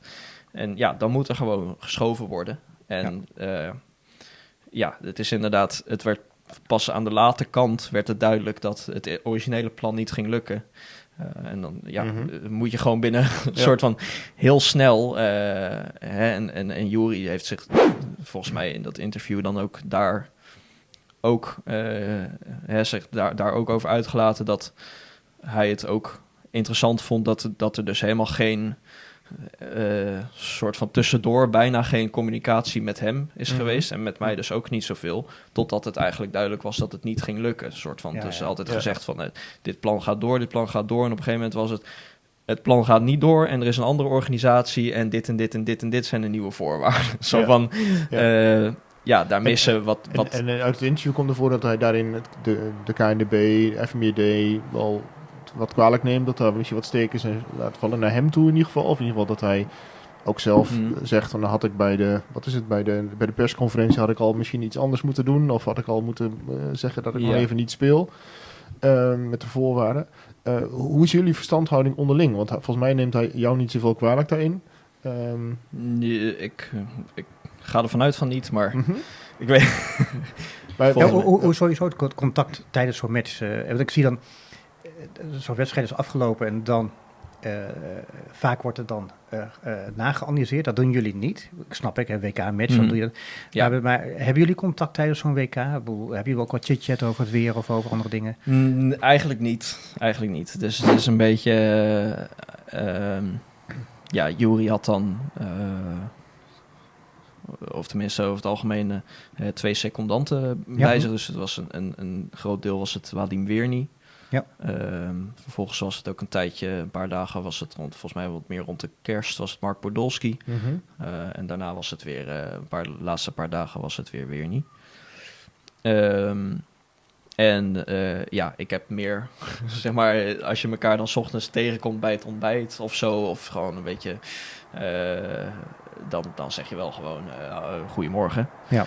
Maar ja, heel veel meer dan goedemorgen zat er ook niet in. En bijvoorbeeld voor Rick was dan mijn coach, dat is ook heel interessant. Rick kent bijvoorbeeld Wadim heel goed. Mhm. En dat zij dan eigenlijk niet...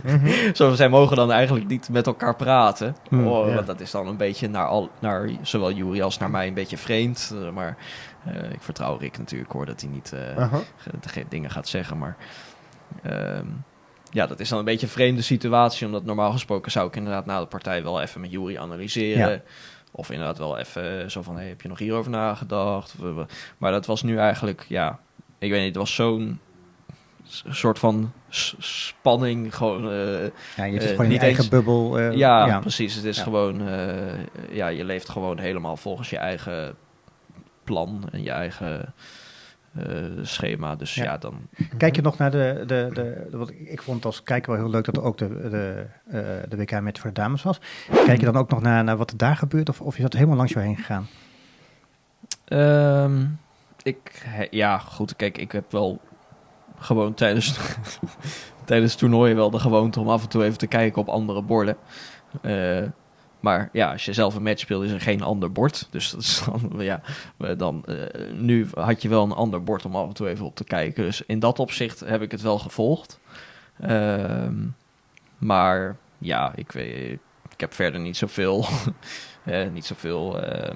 Op de slotdag heb je nog mee, of op de laatste heb je nog mee commentaar gegeven, toch? Ja, dat was ook nog... dat was ook nog wel leuk, ja. Maar inderdaad, ik heb verder niet zoveel... Ik hoopte gewoon dat de beste zou winnen. Ja, in ieder geval. Ik vond het zelf wel verrassend over. Want ik had verwacht dat Montriesco zou winnen. Niet omdat Daria is ook een hartstikke sterk speelster. Maar ik had verwacht dat Montriesco met haar strategische spel uiteindelijk... Ja, inderdaad, het was een interessante clash. Victoria is inderdaad wat meer positioneel en strategisch. En Daria is wat provocatiever meestal in haar partijen. Maar ik vond het wel ik vond het niet per se vervelend dat zij, of tenminste helemaal niet. Het was gewoon wel leuk om het tegelijkertijd te hebben. En ook helemaal voor een soort van Wageningen. Ik bedoel, zeker, Darja is nu wel inwoonster van Wageningen, dus dat is... Even over jouw team, want er werd op Facebook wat tipjes van de sluier opgelicht over hoe jouw voorbereidingstraject is geweest. En een van de meest opvallende namen was Pan. Ja. De Chinese grootmeester die voor ons een beetje van het toneel verdwenen leek te zijn. Maar hoe zat dat?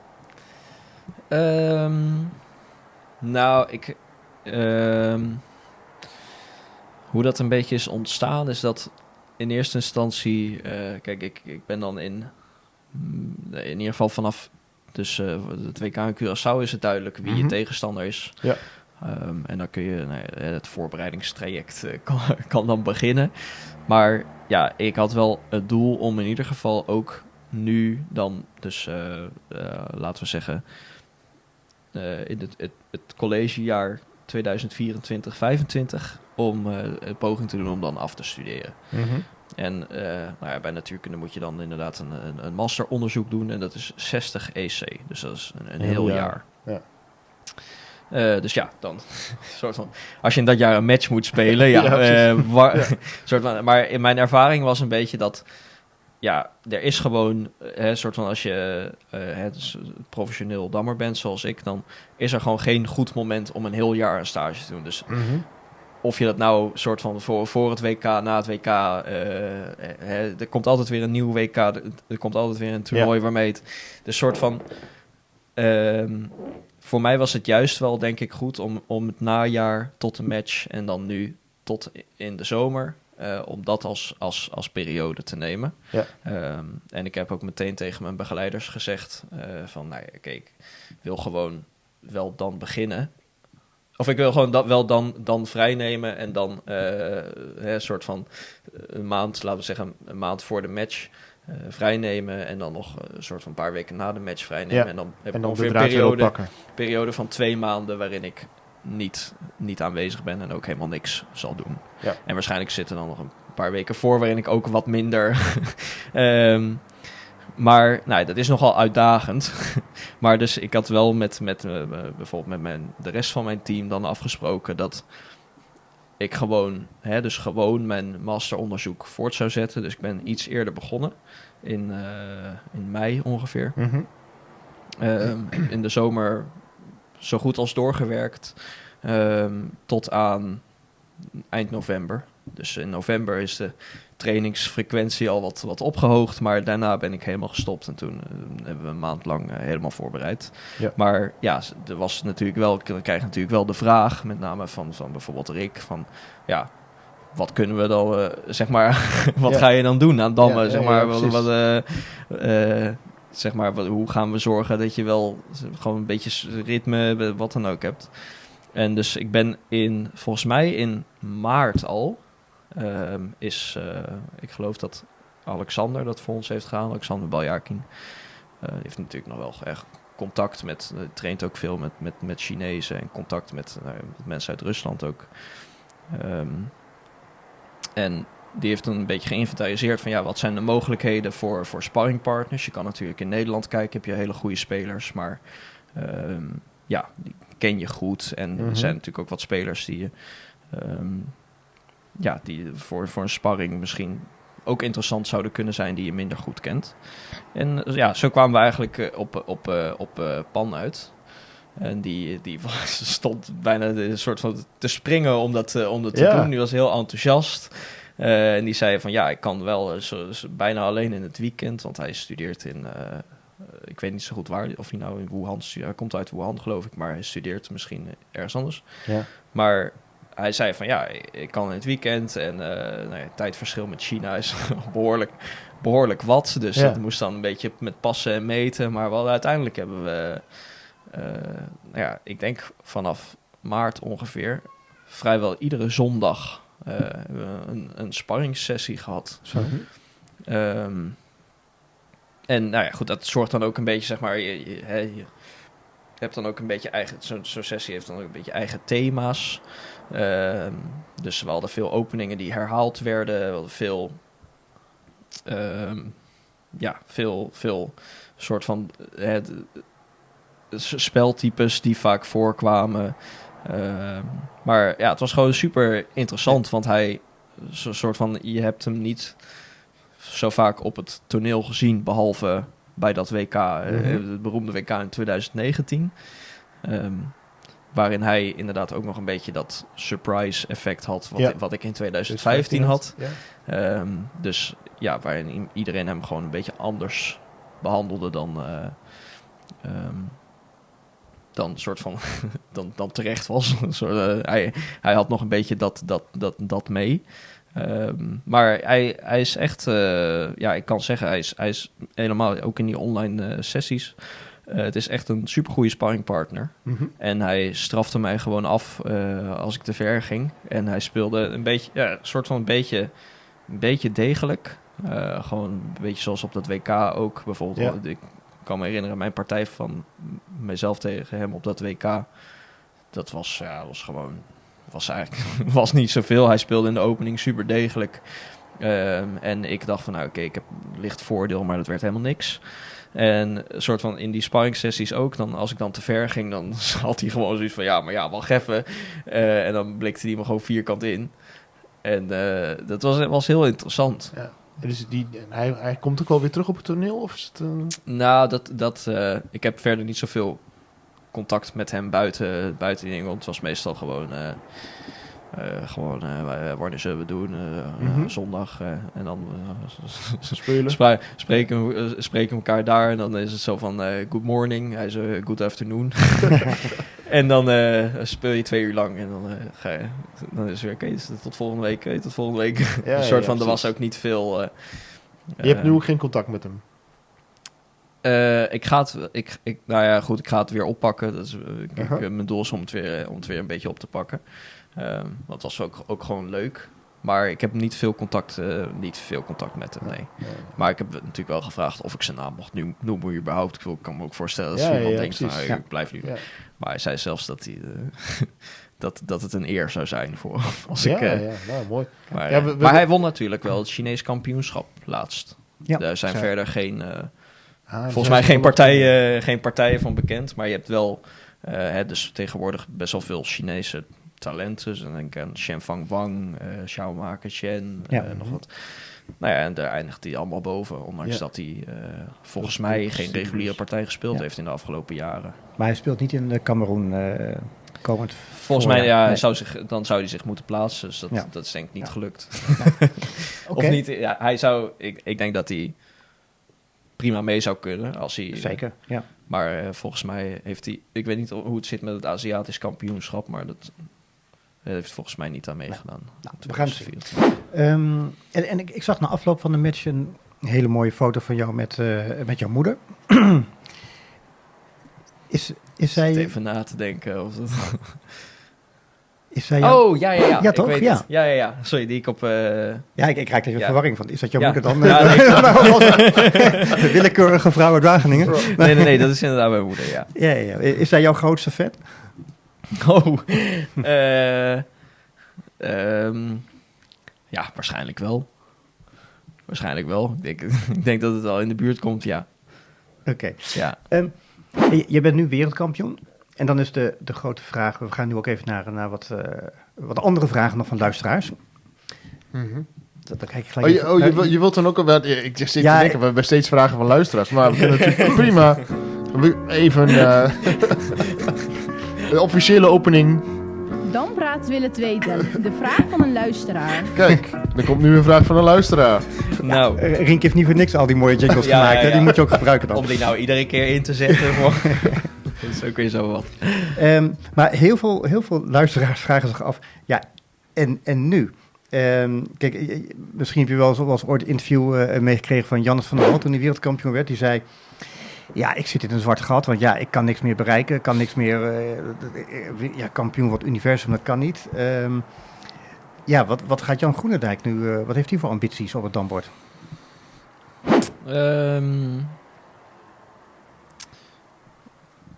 Ja, ik... in ieder geval denk ik dat ik het... mijn eerstvolgende doel zal zijn om ook een keer wereldkampioen te worden in een toernooi. Het toernooivorm. Ja. Dus ja, ik mag sowieso nu, als ik in Kameroen meedoe, wat wel gaat gebeuren, dan mag ik de match spelen in 2026.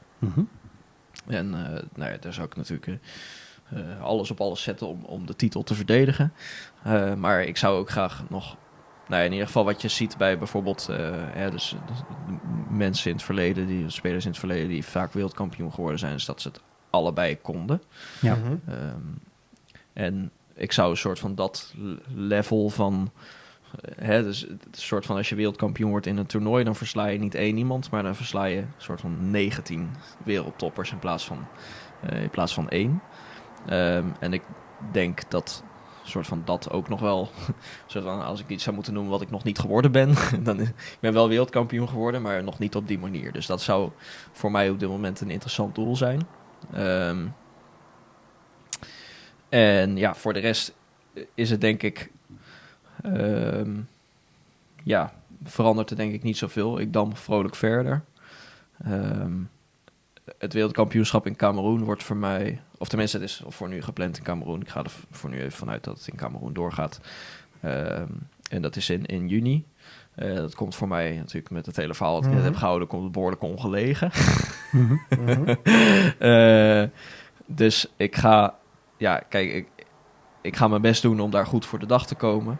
Maar ik hoop ook dat ik dus voor die tijd Want het is een behoorlijke, een soort van een behoorlijke hap. Het is gewoon, ik had gehoopt dat het in het najaar gehouden zou worden, of in ieder geval richting het najaar, zodat ik gewoon tot en met juni helemaal had om een onderzoek goed af te ronden. En nu moet er toch nog iets, soort van een beetje een interessante constructie gemaakt worden. Dus waarschijnlijk hoop ik het voor het WK zo goed als af te hebben. En dan na het WK de formaliteit. Dus dan het schrijven, het presenteren, dat soort dingen. Ja. En dan hoop ik dat het daarmee... En wij als damvolgers, wij hopen natuurlijk dat je succesvol bent. En tegelijkertijd, als jij zegt, nou, mijn andere ambitie is om in een rondtoernooi, om dan wereldkampioen te worden, kan het ook zijn dat we denken, nou, laat dat dan maar even duren. Want we willen wel een tijdje van hem genieten. Want er zijn ook wereldkampioenen die gewoon stoppen. maar daar vind ik het spel te leuk voor. Dus voor mij is het soort van... Ik zou wel ooit soort van de vrijheid willen bereiken om echt de partij te spelen die ik helemaal zelf wil.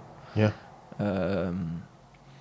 Een soort van niet geremd door dus dat ik iets moet presteren. Een soort van, ik heb nu een A-status al best lang. Daar ben ik ontzettend blij mee. En ik denk ook dat ik met name dan nu laat zien dat ik dat ook wel verdien misschien. Maar een soort van je speelt toch een beetje om te presteren. En natuurlijk speel je omdat je het leuk vindt, maar ik zou wel een soort van een keer de vrijheid willen krijgen of willen hebben om echt gewoon van alles te spelen waar ik gewoon zin in heb. Gewoon ook dingen die nergens op slaan. En gewoon om het maar... Er is een vraag van Jim de Pape gekomen. Die gaat er dan over wereldkampioen. Hoe zit het met druk? Anike, in het interview zegt hij dat hij de wereldtitel hem ook een druk gaf van ik moet iets verdedigen. En dat hij nu die de titel kwijt is, ook die druk wat kwijt is. Hoe is dat bij jou? Is er nu meer druk? Is er minder druk? En dan koppelt Jim die vraag aan jouw nederlaag tegen Jitse.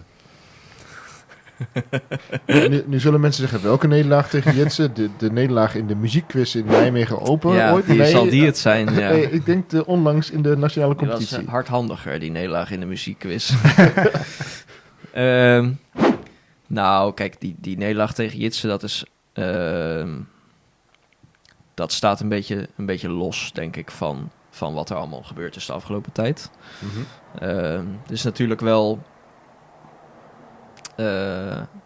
voor mij gek om tegen Jitse te spelen. Want ik heb Jitse zat in mijn team. Ja. Ik heb ontzettend veel opgetrokken met Jitse voor tijdens de match. En Jitse is ook, denk ik, gewoon een van mijn beste vrienden. Dus of tenminste, wat mij betreft.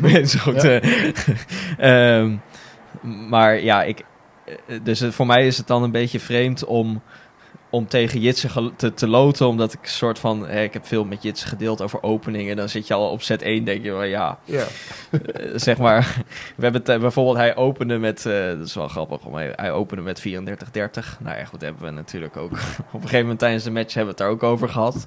En dan hebben we een bepaald bezwaar bedacht. En daar hebben we een antwoord op proberen te vinden, maar dat hebben we niet gevonden. En dan denk ik dus, als hij 34 doet, denk ik van, oh god, hij heeft wel iets gevonden. Maar hij heeft gewoon niet zeg maar daarna gewoon. Ja, precies. Dus niet tijdens de match, maar daarna heeft hij toch nog even goed gekeken en toch nog iets gevonden waar ik nu de dupe van ga zijn. Zeg maar, zo zit ik dan tijdens die partij. En dus besloot ik maar gewoon op set 1 gewoon totaal iets anders te doen. Ja.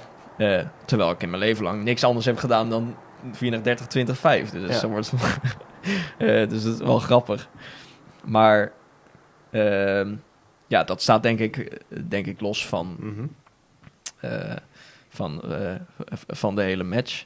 Maar tegelijkertijd zeg je dus, nou, het is niet zo dat je wilt graag in de toekomst zonder die druk spelen of zonder het iets moeten, dat je gewoon echt helemaal vrij... Ja, ik zou graag, misschien ligt het ook aan mij dat ik dat nu gewoon al zou kunnen doen en dat ik dan nog steeds goed presteer.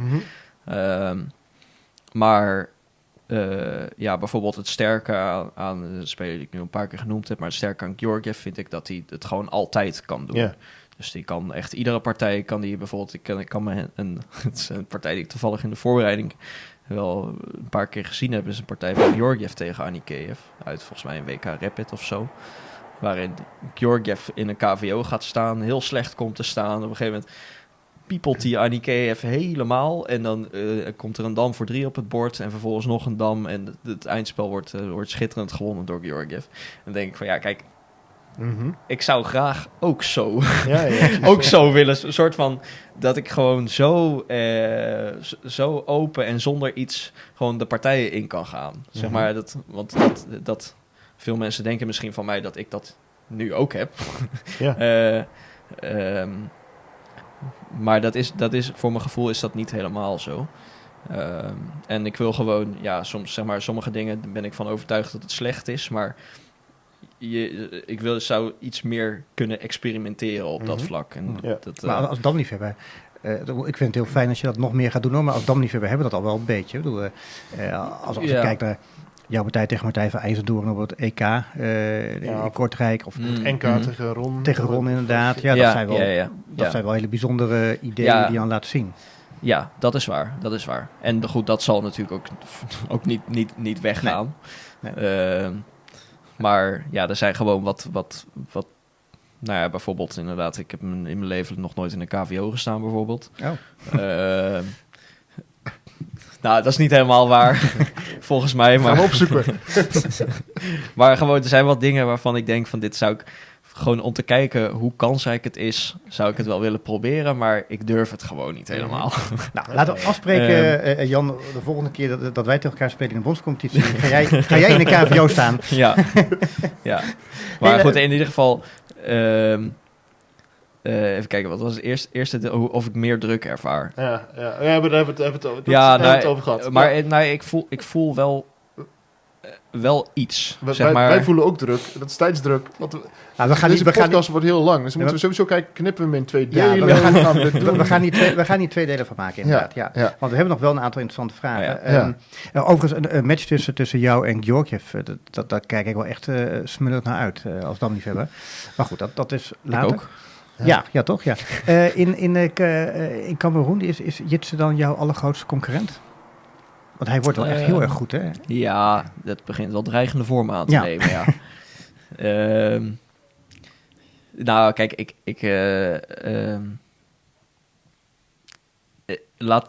ik hoop het. Ik hoop natuurlijk dat sowieso voor ieder van mijn collega's hoop ik dat ze het ontzettend goed doen. En ik hoop ook voor mezelf dat ik het in Kameroen ontzettend goed doe. Maar ja, ik ben op dit moment niet zoals hen fulltime dammer. Dus een soort van voor mij heb ik richting het WK heb ik gewoon net een andere prioriteiten. En ik hoop daar vooral een soort van uitgerust en soort van dat ik mijn onderzoek op een goede plek heb achtergelaten, zodat ik het daarna weer goed op kan pakken. Een soort van zo hoop ik daar naartoe te gaan. Maar ja, mijn voorbereiding zal minder soort van daarop gericht zijn en minder intensief zijn ook. Ja. Maar ja, ik denk op dit moment, ja, Jitse speelt op dit moment zo goed. En ik heb hem ook natuurlijk sowieso van heel dichtbij meegemaakt de afgelopen tijd. En hij is gewoon heel erg goed bezig. En ja, jullie hadden natuurlijk de vorige keer dan Wouter. En die zei van ik wil ieder WK stapje op. Nou, die begint ook. Op een gegeven moment komt natuurlijk momenten. Nee, dus en Martijn is altijd altijd levensgevaarlijk. Ja, en die is nu ook helemaal fulltime. En ook helemaal fulltime met dat bezig, ja. Dus ik denk al die drie jongens die hebben gewoon een ontzettend goede kans om in Kameroen wereldkampioen te worden. En dan heb je natuurlijk nog wat andere grootmeesters die ook nog Goentes en Zwartman misschien, ja. En misschien de Afrikaanse kampioen, ik ben zijn naam kwijt, maar die had Tahar Dorel Itua. Ja. Spreekt dat goed uit, zoiets? Ik denk, ik kan het niet beter. Oké. Nou goed, hey, een vraag van een niet-dammer. Op zich wel leuk. Mark Belifante, journalist van Eén Vandaag. Die vraagt hoeveel uur in de week je aan dammen besteedt. Maar het is misschien een beetje een moeilijke vraag, omdat jij dus blijkbaar het in blokken opdeelt. Hè? Een blok dammen en dan weer een blok studie. Ja. Kun je een gemiddelde aangeven? Ik bedoel, ben je iedere dag met dammen bezig? Gaat er wel eens een dag voorbij dat je niet aan dammen iets doet? Er gaat geen dag voorbij dat ik niet aan dammen denk. Mm-hmm. Er gaat ook bijna geen dag voorbij dat ik niet ergens op de dag een dambord zie. Met iets soort van... dus soort van, kijk, het is altijd een beetje... Als ik... dus een blok waarin ik veel dam. Dus ik denk dan even aan de tijd waarin ik nog vakken volgde. En dan gaat het altijd een beetje op dezelfde manier. Dus dat kwartaal dat begint dan volg je drie vakken of zo. En dan hou je al die 3 vakken, die hou je keurig bij. En dan komt er in week 4 of 5 komt er een toernooi aan. Nou ja, dan denk je al, dat gaat ellende opleveren. Dus dan probeer je in ieder geval die week 5 voor zover het kan al een beetje vooruit te werken. Maar dat lukt dan niet altijd. En natuurlijk in die week daarvoor dan moet je ook sowieso zorgen dat je een beetje goed voor de dag komt. Dus een beetje scherp worden. Wat openingen bekijken weer. En dan begint dat toernooi. Dus dan heb je een soort van blok van laten we zeggen 2 à 3 weken waarin dat toernooi is. En dan is het natuurlijk super intensief. Dus dan heb je je steekt tijd in de voorbereiding, je steekt tijd in het toernooi zelf. Achteraf dan heb je nog een paar dagen nodig om weer een beetje bij te komen. En dan ga ik weer studeren. En dan heb je laten we zeggen, 1,5 week gemist. Dus dan moet je een soort van die 1,5 week van 3 vakken moet je weer inhalen. Dan op het moment dat je bij bent, zijn ze alweer een week verder. Dan moet je dat weer. En op een gegeven moment moet je maar eens hopen dat je enigszins voorbereid op het tentamen komt. En meestal in die soort van die periodes van voorbereiden op een toernooi spelen, die zijn heel heftig. Dus dat is natuurlijk ook logisch, want je speelt een toernooi, dan ben je sowieso al de hele dag met dammen bezig. En in de voorbereidingen dan ook meestal wel. Maar die soort van die weken dat ik dan eigenlijk niet met dammen bezig ben, daar zit nog steeds natuurlijk een soort van, ik kijk iedere dag wel meerdere keren even op toernooi bezig of er nog wat interessants gemeld wordt. Ik kijk zelf af en toe nog even, ik speel zelf wat online. Ik kijk zelf af en toe nog heel even naar, weet ik veel, gewoon willekeurige dingen, gewoon in Turbo of zo. Ja.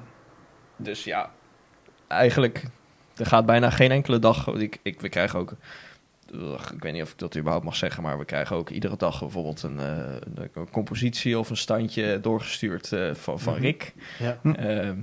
En als ik dan nog meer vraag, dan krijg ik er meer. Dus een beetje een soort van zo... iedere dag komt er wel iets op mijn pad. En dan... soms dan pak ik er een boek bij. Dan ga ik even een uurtje het boek lezen in de pauze of zo. Of dan, zoiets. Dat soort dingen. Maar het is inderdaad moeilijk om echt soort van... Ik besteed een uur per dag aan dammen. Maar gemiddeld zal het... Voor mij, En, Wouter die noemde in de vorige podcast ook de verantwoordelijkheid die hij voelde als vanuit de A-status ook, denk ik, om ook te laten zien dat je met dammen bezig bent. Dus om te delen, om op de een of andere manier iets naar buiten te doen. Hij is nu, toen vertelde hij dat hij ook met YouTube dingen wilde doen. Dat is hij nu aan het doen met Sip Solves. Dus de problemen die hij oplost en laat zien hoe hij die oplost. Heb jij ideeën over hoe je ook op zo'n manier met de dammen bezig kunt zijn? Je hebt natuurlijk wel... Ik wijs onze jeugdspelertjes wel eens op... moet even die films kijken waar je een combinatie oplost.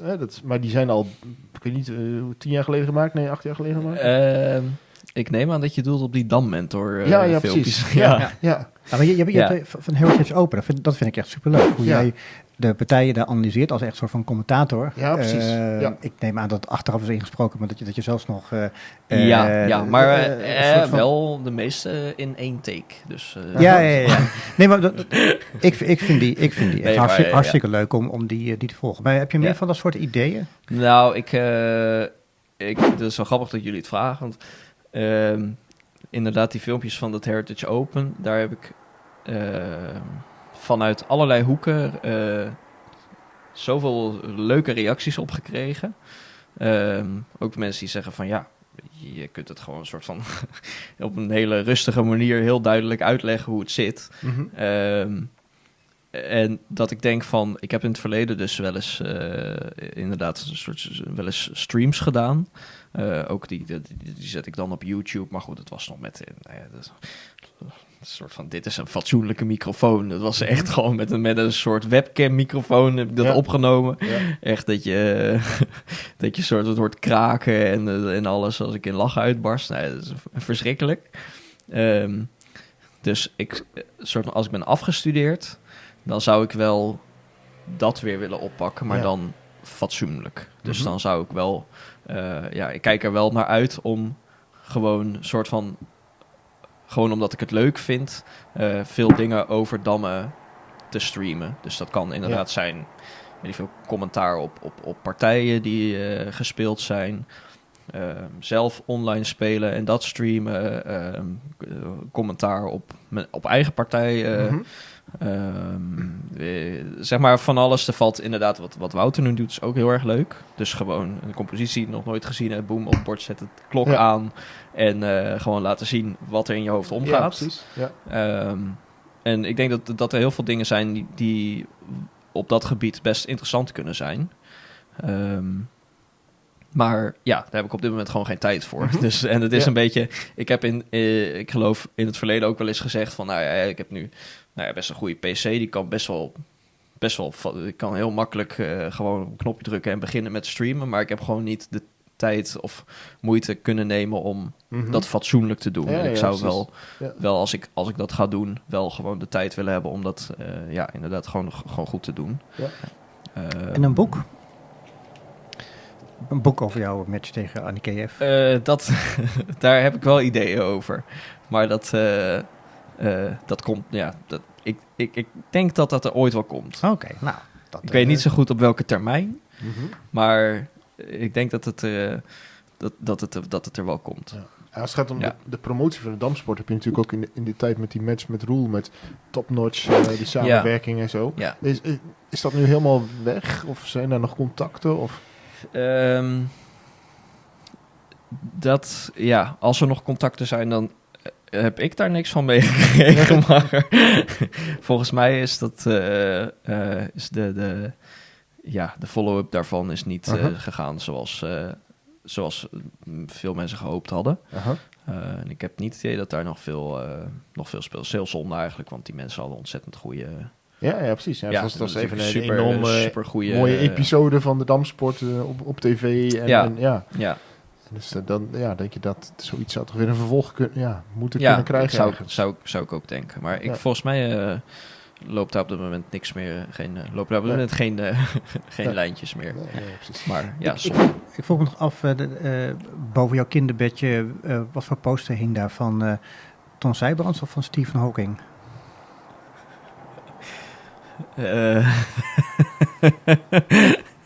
Boven mijn kinderbedje. Ik had volgens mij gewoon een blauwe muur en dat was het.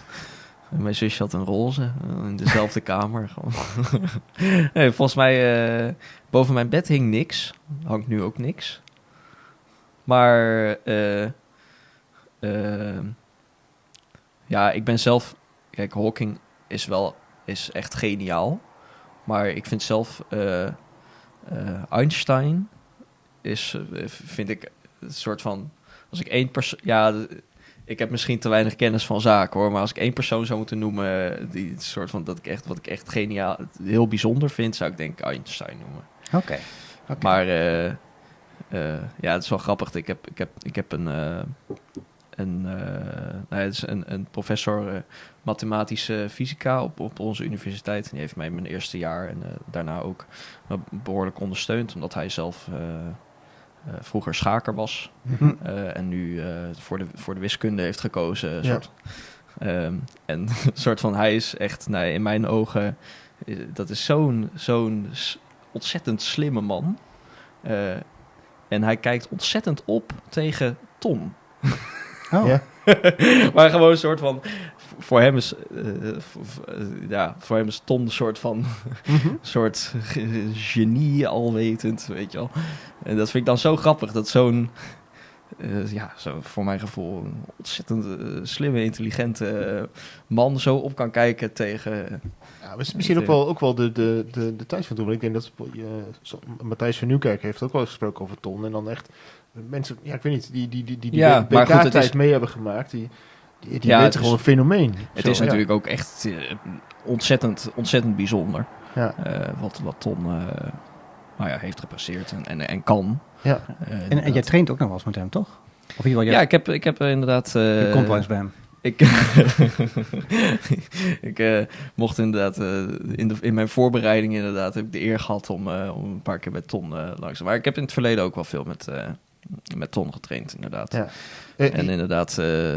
sorry. Ja, nee, sorry. Je had het net over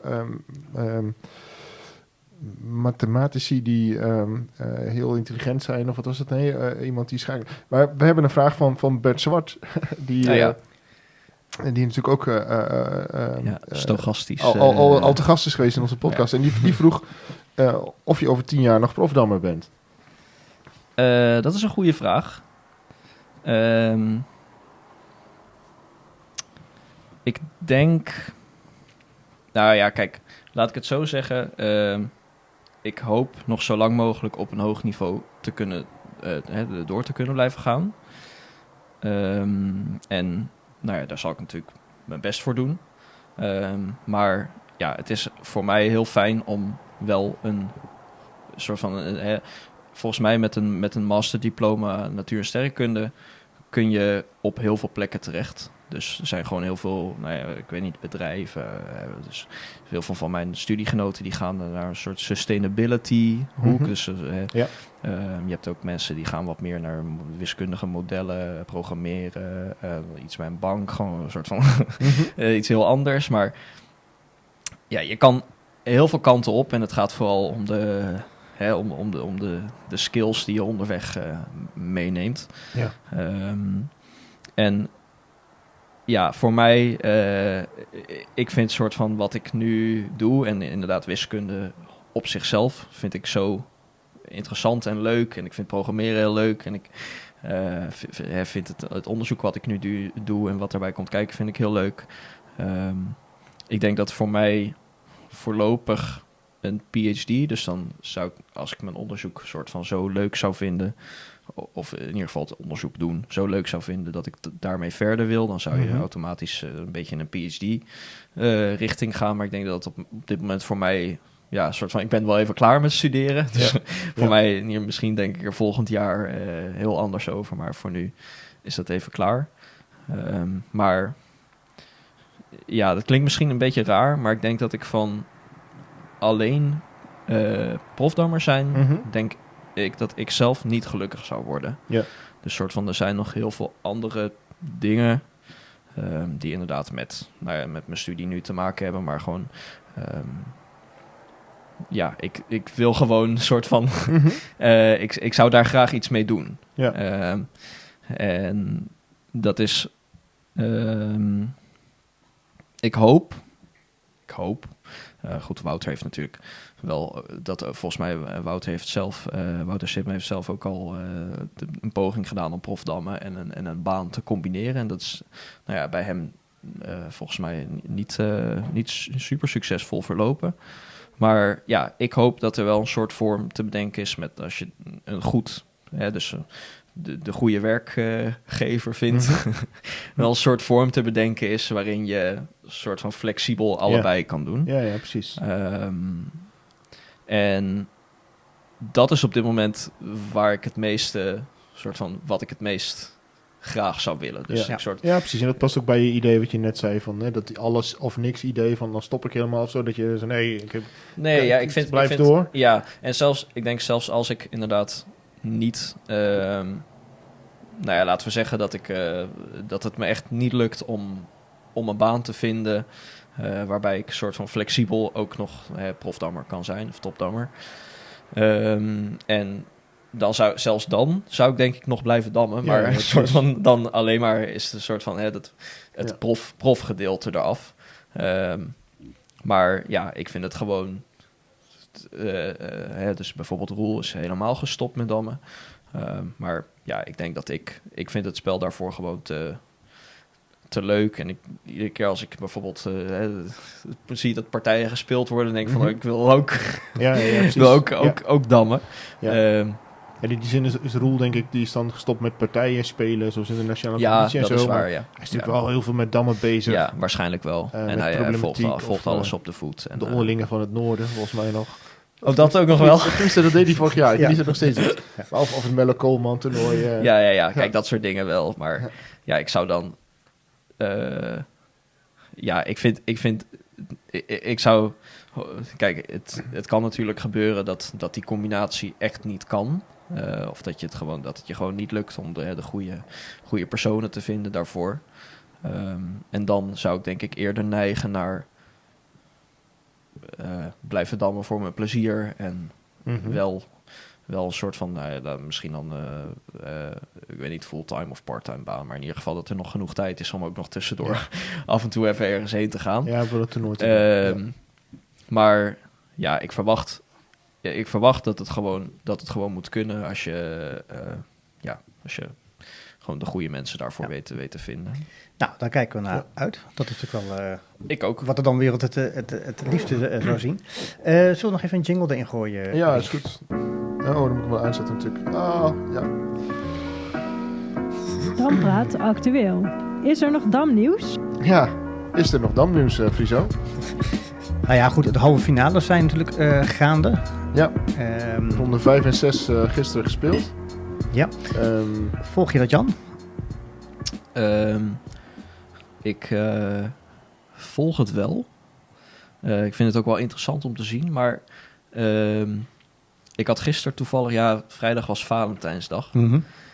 En mijn vriendin en ik wilden heel graag ergens uit eten, maar daar hadden ze een Valentijnsmenu en dat wilden we dan weer niet. Dus we zijn op de zaterdag uit eten gegaan. Slim. Dus onze Valentijnsdag is de 15e vanaf nu. Dus ik heb het een beetje gevolgd. Ik heb wel de uitslagen gezien natuurlijk. Maar, ja. Is er iets wat je is opgevallen? Ja... Er is me wel iets op... tenminste, hetgene wat natuurlijk het meest opviel was de uitslag van René Wijpkema en Matteo Boxem. Maar ja, goed, volgens mij... Ik weet niet zo goed... Ik weet daar de details niet van. Volgens mij was het een... Matteo speelde gewoon goed en ging in een remise stand vervolgens door de klok. Maar hij had... en natuurlijk wat zieke... Ja, er waren wat zieken inderdaad. Lisa Scholters en Nick Waterink. Dat valt ook op natuurlijk. Ja. Maar Matteo, volgens mij in de ochtendronde was dat tegen René. Ja. Want hij had volgens mij tot dan toe nog 100% scoren, toch? Ja, klopt. Dus ik kan me ook voorstellen dat je kunt die halve finales kijken van hoe zijn de uitslagen of hoe wordt er gespeeld. Maar je zit natuurlijk ook te kijken wie komen er zo meteen meedoen op het NK. Ja. En als dan Matteo met 100% score onderweg was, dat is wel indrukwekkend, toch? Dat is heel knap. Ja, Matteo is gewoon is iemand die echt ontzettend snel gigantisch vooruit gaat. En het zou alleen maar... Het zou natuurlijk, ik bedoel, hij maakte zijn NK-debuut natuurlijk in 2023. Ja, als ik niet vergis. Ja. En toen deed hij het ook al niet onverdienstelijk. Maar ja, je merkt ook gewoon dat zo iemand als hij gewoon binnen een soort van heel snel zoveel volwassener kan gaan spelen. En zoveel bijleert. Ik weet niet waar dat eindigt bij hem. Maar het is heel fascinerend om te zien dat hij in zo'n halve finale soort van ook niet echt een makkelijke pool of zo. Je hebt natuurlijk wel een beetje een soort van Ron Heijn, nog wat andere in dezelfde pool. Dat is natuurlijk ook zwaar. Maar hij won gewoon van Dolfing. Maar hij won gewoon van Dolfing. En dat is gewoon super knap wat hij laat zien inderdaad. Ja. En Simon, die staat ook aan kop volgens mij in een andere pool. Ja, volgens mij ook. Ja, ik heb natuurlijk wel nu een redelijk beeld van wie het waarschijnlijk gaan redden en wie waarschijnlijk niet. Ja, Ja. wie waarschijnlijk niet is, nou dat weten we wel zeker, Ron Heusens. 3 nullen, dat is wel opmerkelijk. Ja. En in die pool staat Edwin de Jager nog wel op pole position. Ja. Dat is een Ja. naam die ik niet had verwacht in de finale. Als het Ik ook gebeurt. niet. Nee. Ik ook niet. Nee. Nee. Maar, Maar hij ja, kijk, je kan zeggen wat hij wil. Hij is denk ik op rating misschien de zwakste van die pool. Mhm. Misschien een na zwakste. Maar in ieder geval, ja, je kan zeggen wat je wil, maar hij heeft 2 keer gewonnen. ja, En voor de rest alles, bijvoorbeeld gisteren tegen Hein, kwam hij toch maar behoorlijk onder druk. Maar daar speelt hij dan wel knap onderuit. Dus ja, moeilijk te is verslaan. toch, Ja. Ja. Of in ieder geval in deze halve finale doet hij het echt goed. Dus inderdaad heel verrassend. En dan hebben we de play-offs die eraan komen. Ja. Dus, Ja. het team van Wouter, het team van Jan, het team van Jitse en het team van Gunters. Of hoe, Het is Harm.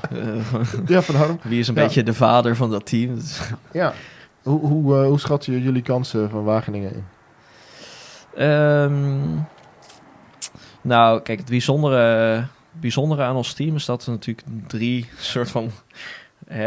3 spelers hebben die gewoon de ratinglijst aanvoeren ongeveer. Ja, Jits Mhm. is er nu dan tussen gekomen. Ja. Maar gewoon, dus Alexander en ikzelf. Ja. Ja, en dat voor de rest hebben we eigenlijk super goed. We hebben twee super talentvolle jeugdspelers. We hebben de vrouwenwereldkampioen. Maar ja, op de een of andere manier verliezen we best veel partijen. Dus dat valt mij dan op. Dus gewoon als je kijkt naar bijvoorbeeld onze wedstrijd tegen, ik noem maar tegen Dios. Daar zitten we van tevoren, zien we de paring. Dan heeft iedereen een beetje zoiets van, nou, als we niet verliezen vandaag, dan winnen we gegarandeerd. Want ik speelde tegen Hans Seinhorst. Dat is iemand met veel lagere rating dan ik. Kennen we goed. Alexander Zwartsman speelde tegen Arnoud de Greef. Nou, ook een goed kansbord. Alexander Baljaki speelde tegen Erik ten Hagen. Goede kans. En we volgens mij, we verloren die wedstrijd 3 partijen. En we wonnen uiteindelijk omdat Marcel Monteba won van Boudewijn Derks. Ja. Dus nou ja, dat geeft maar aan dat over de hele linie nog wel kwetsbaarheden liggen. Dus dat wordt helemaal in een play-off met alleen maar sterke teams. Waarin gewoon dat soort kansen fataal kunnen zijn. Want het is in play-offs niet gezegd dat Alexander of ik allemaal wedstrijd gaan winnen, zeg maar. Het zou kunnen dat we gewoon ongelukkig loten en dan op remises blijven steken.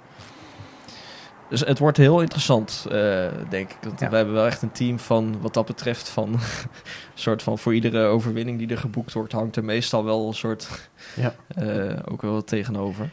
En je weet Dus, het niet of er nog wat onverwachte konijnen uit de hooggoed komen. Ja, als je kijkt naar Heike, dan hebben die nog een aantal grootmeesters op de bank zitten, nog wel wat op de bank, waarvan ik de indruk heb dat ze die wel gaan opstellen in de play-offs. Ja. Misschien één naam, die is misschien al genoemd. Ja, het zou kunnen. Wie weet. Ik weet het niet hoor. Ik weet niet wat voor... Ik weet ook niet, maar volgens mij is zelfs iemand als Joe Vang daar lid. Oh ja. Ja, maar wij hebben Ton nog, hè? Ton Zijman. Nee. Dat zou een mooie onthulling zijn. Nee, volgens mij is hij nog... ik weet niet of hij nog... ik geloof dat hij nog wel lid is bij Wageningen. Of tenminste op toernooibeest staat. Dat is een... Oké. Nou, Esther even gaan praten. misschien moeten jullie wel eens vragen. En wie weet. Ja. Nee, maar inderdaad, het wordt... ik weet niet zo goed. Ik ga natuurlijk niks zeggen over wat wij nog uit de hoge hoed kunnen halen. Maar het is niet zo heel veel. Maar het wordt gewoon heel interessant om te zien. Ik bedoel, Witte van Moort is natuurlijk een soort van een beetje een outsider wat dat betreft. Want dat heeft echt gewoon een super stabiel, soort van stabiel team. Wat onder leiding van Jitse echt naar grote hoogtes getild is, min of meer. Maar ja, dat wordt natuurlijk, die gaan het natuurlijk zwaar krijgen. Het is denk ik ook een beetje de vraag, wie gaan er winnen van Witte van Moort en wie niet. Ja, precies. Dat wordt echt een belangrijke wedstrijd. Maar ja, onderling kunnen er ook al zoveel dingen gebeuren. We hebben het nog niet eens gehad over Friesland, wat gewoon... Ja. Ook over de hele linie, Kees, Hein, Harm, Goentis, noem het allemaal maar op. Dat zijn allemaal supersterke teams. Ja. Nou, we gaan het volgen. Interessant deze eerste play-offs, nieuwe vorm. Jan, we hebben best wel lang zitten praten, maar er was ook veel te bespreken. En heel veel dank voor jouw bijdrage aan deze podcast. Ja, en graag gedaan. Veel succes met jouw masterscriptie en daarna hopelijk ook in Kameroen. Ja.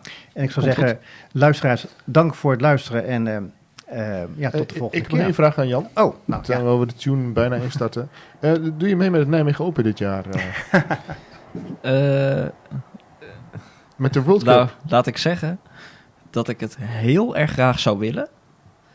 En dat ik het doe als alles gaat zoals als alles volgens plan gaat. Er is een WK in Kameroen, er is een afstudeertraject, er is goed. En inderdaad, volgens mij begint het Nijmegen Open 20 juli, als ik me niet vergis. Ja, precies. Ja.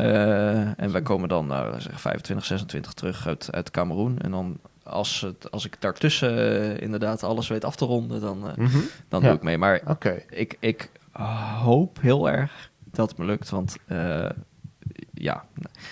kijk, ik heb natuurlijk een speciaal gevoel bij het Nijmegen Open, want het was niet alleen, woon ik hier nu, maar het was mijn eerste Open toernooi in 2008. Ja, kijk, wat goed.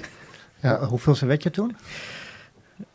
Ik haalde volgens mij +1, als ik me niet vergis. Maar toen was je... Maar dus het is echt... Maar toen hoe oud was je toen? 9. 9. En dan +1. Dat is... Ja, want ik won de laatste ronde van Mike Koopmanschap. Kijk. Volgens mij.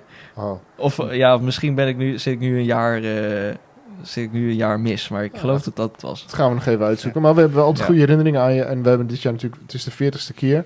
We zijn World Cup. We verwachten sowieso best wel veel spelers. En voor mij... een mooie mix van aan de ene kant die World Cup... en aan de andere kant vertrouwde dingen... die we altijd in Nijmegen hebben.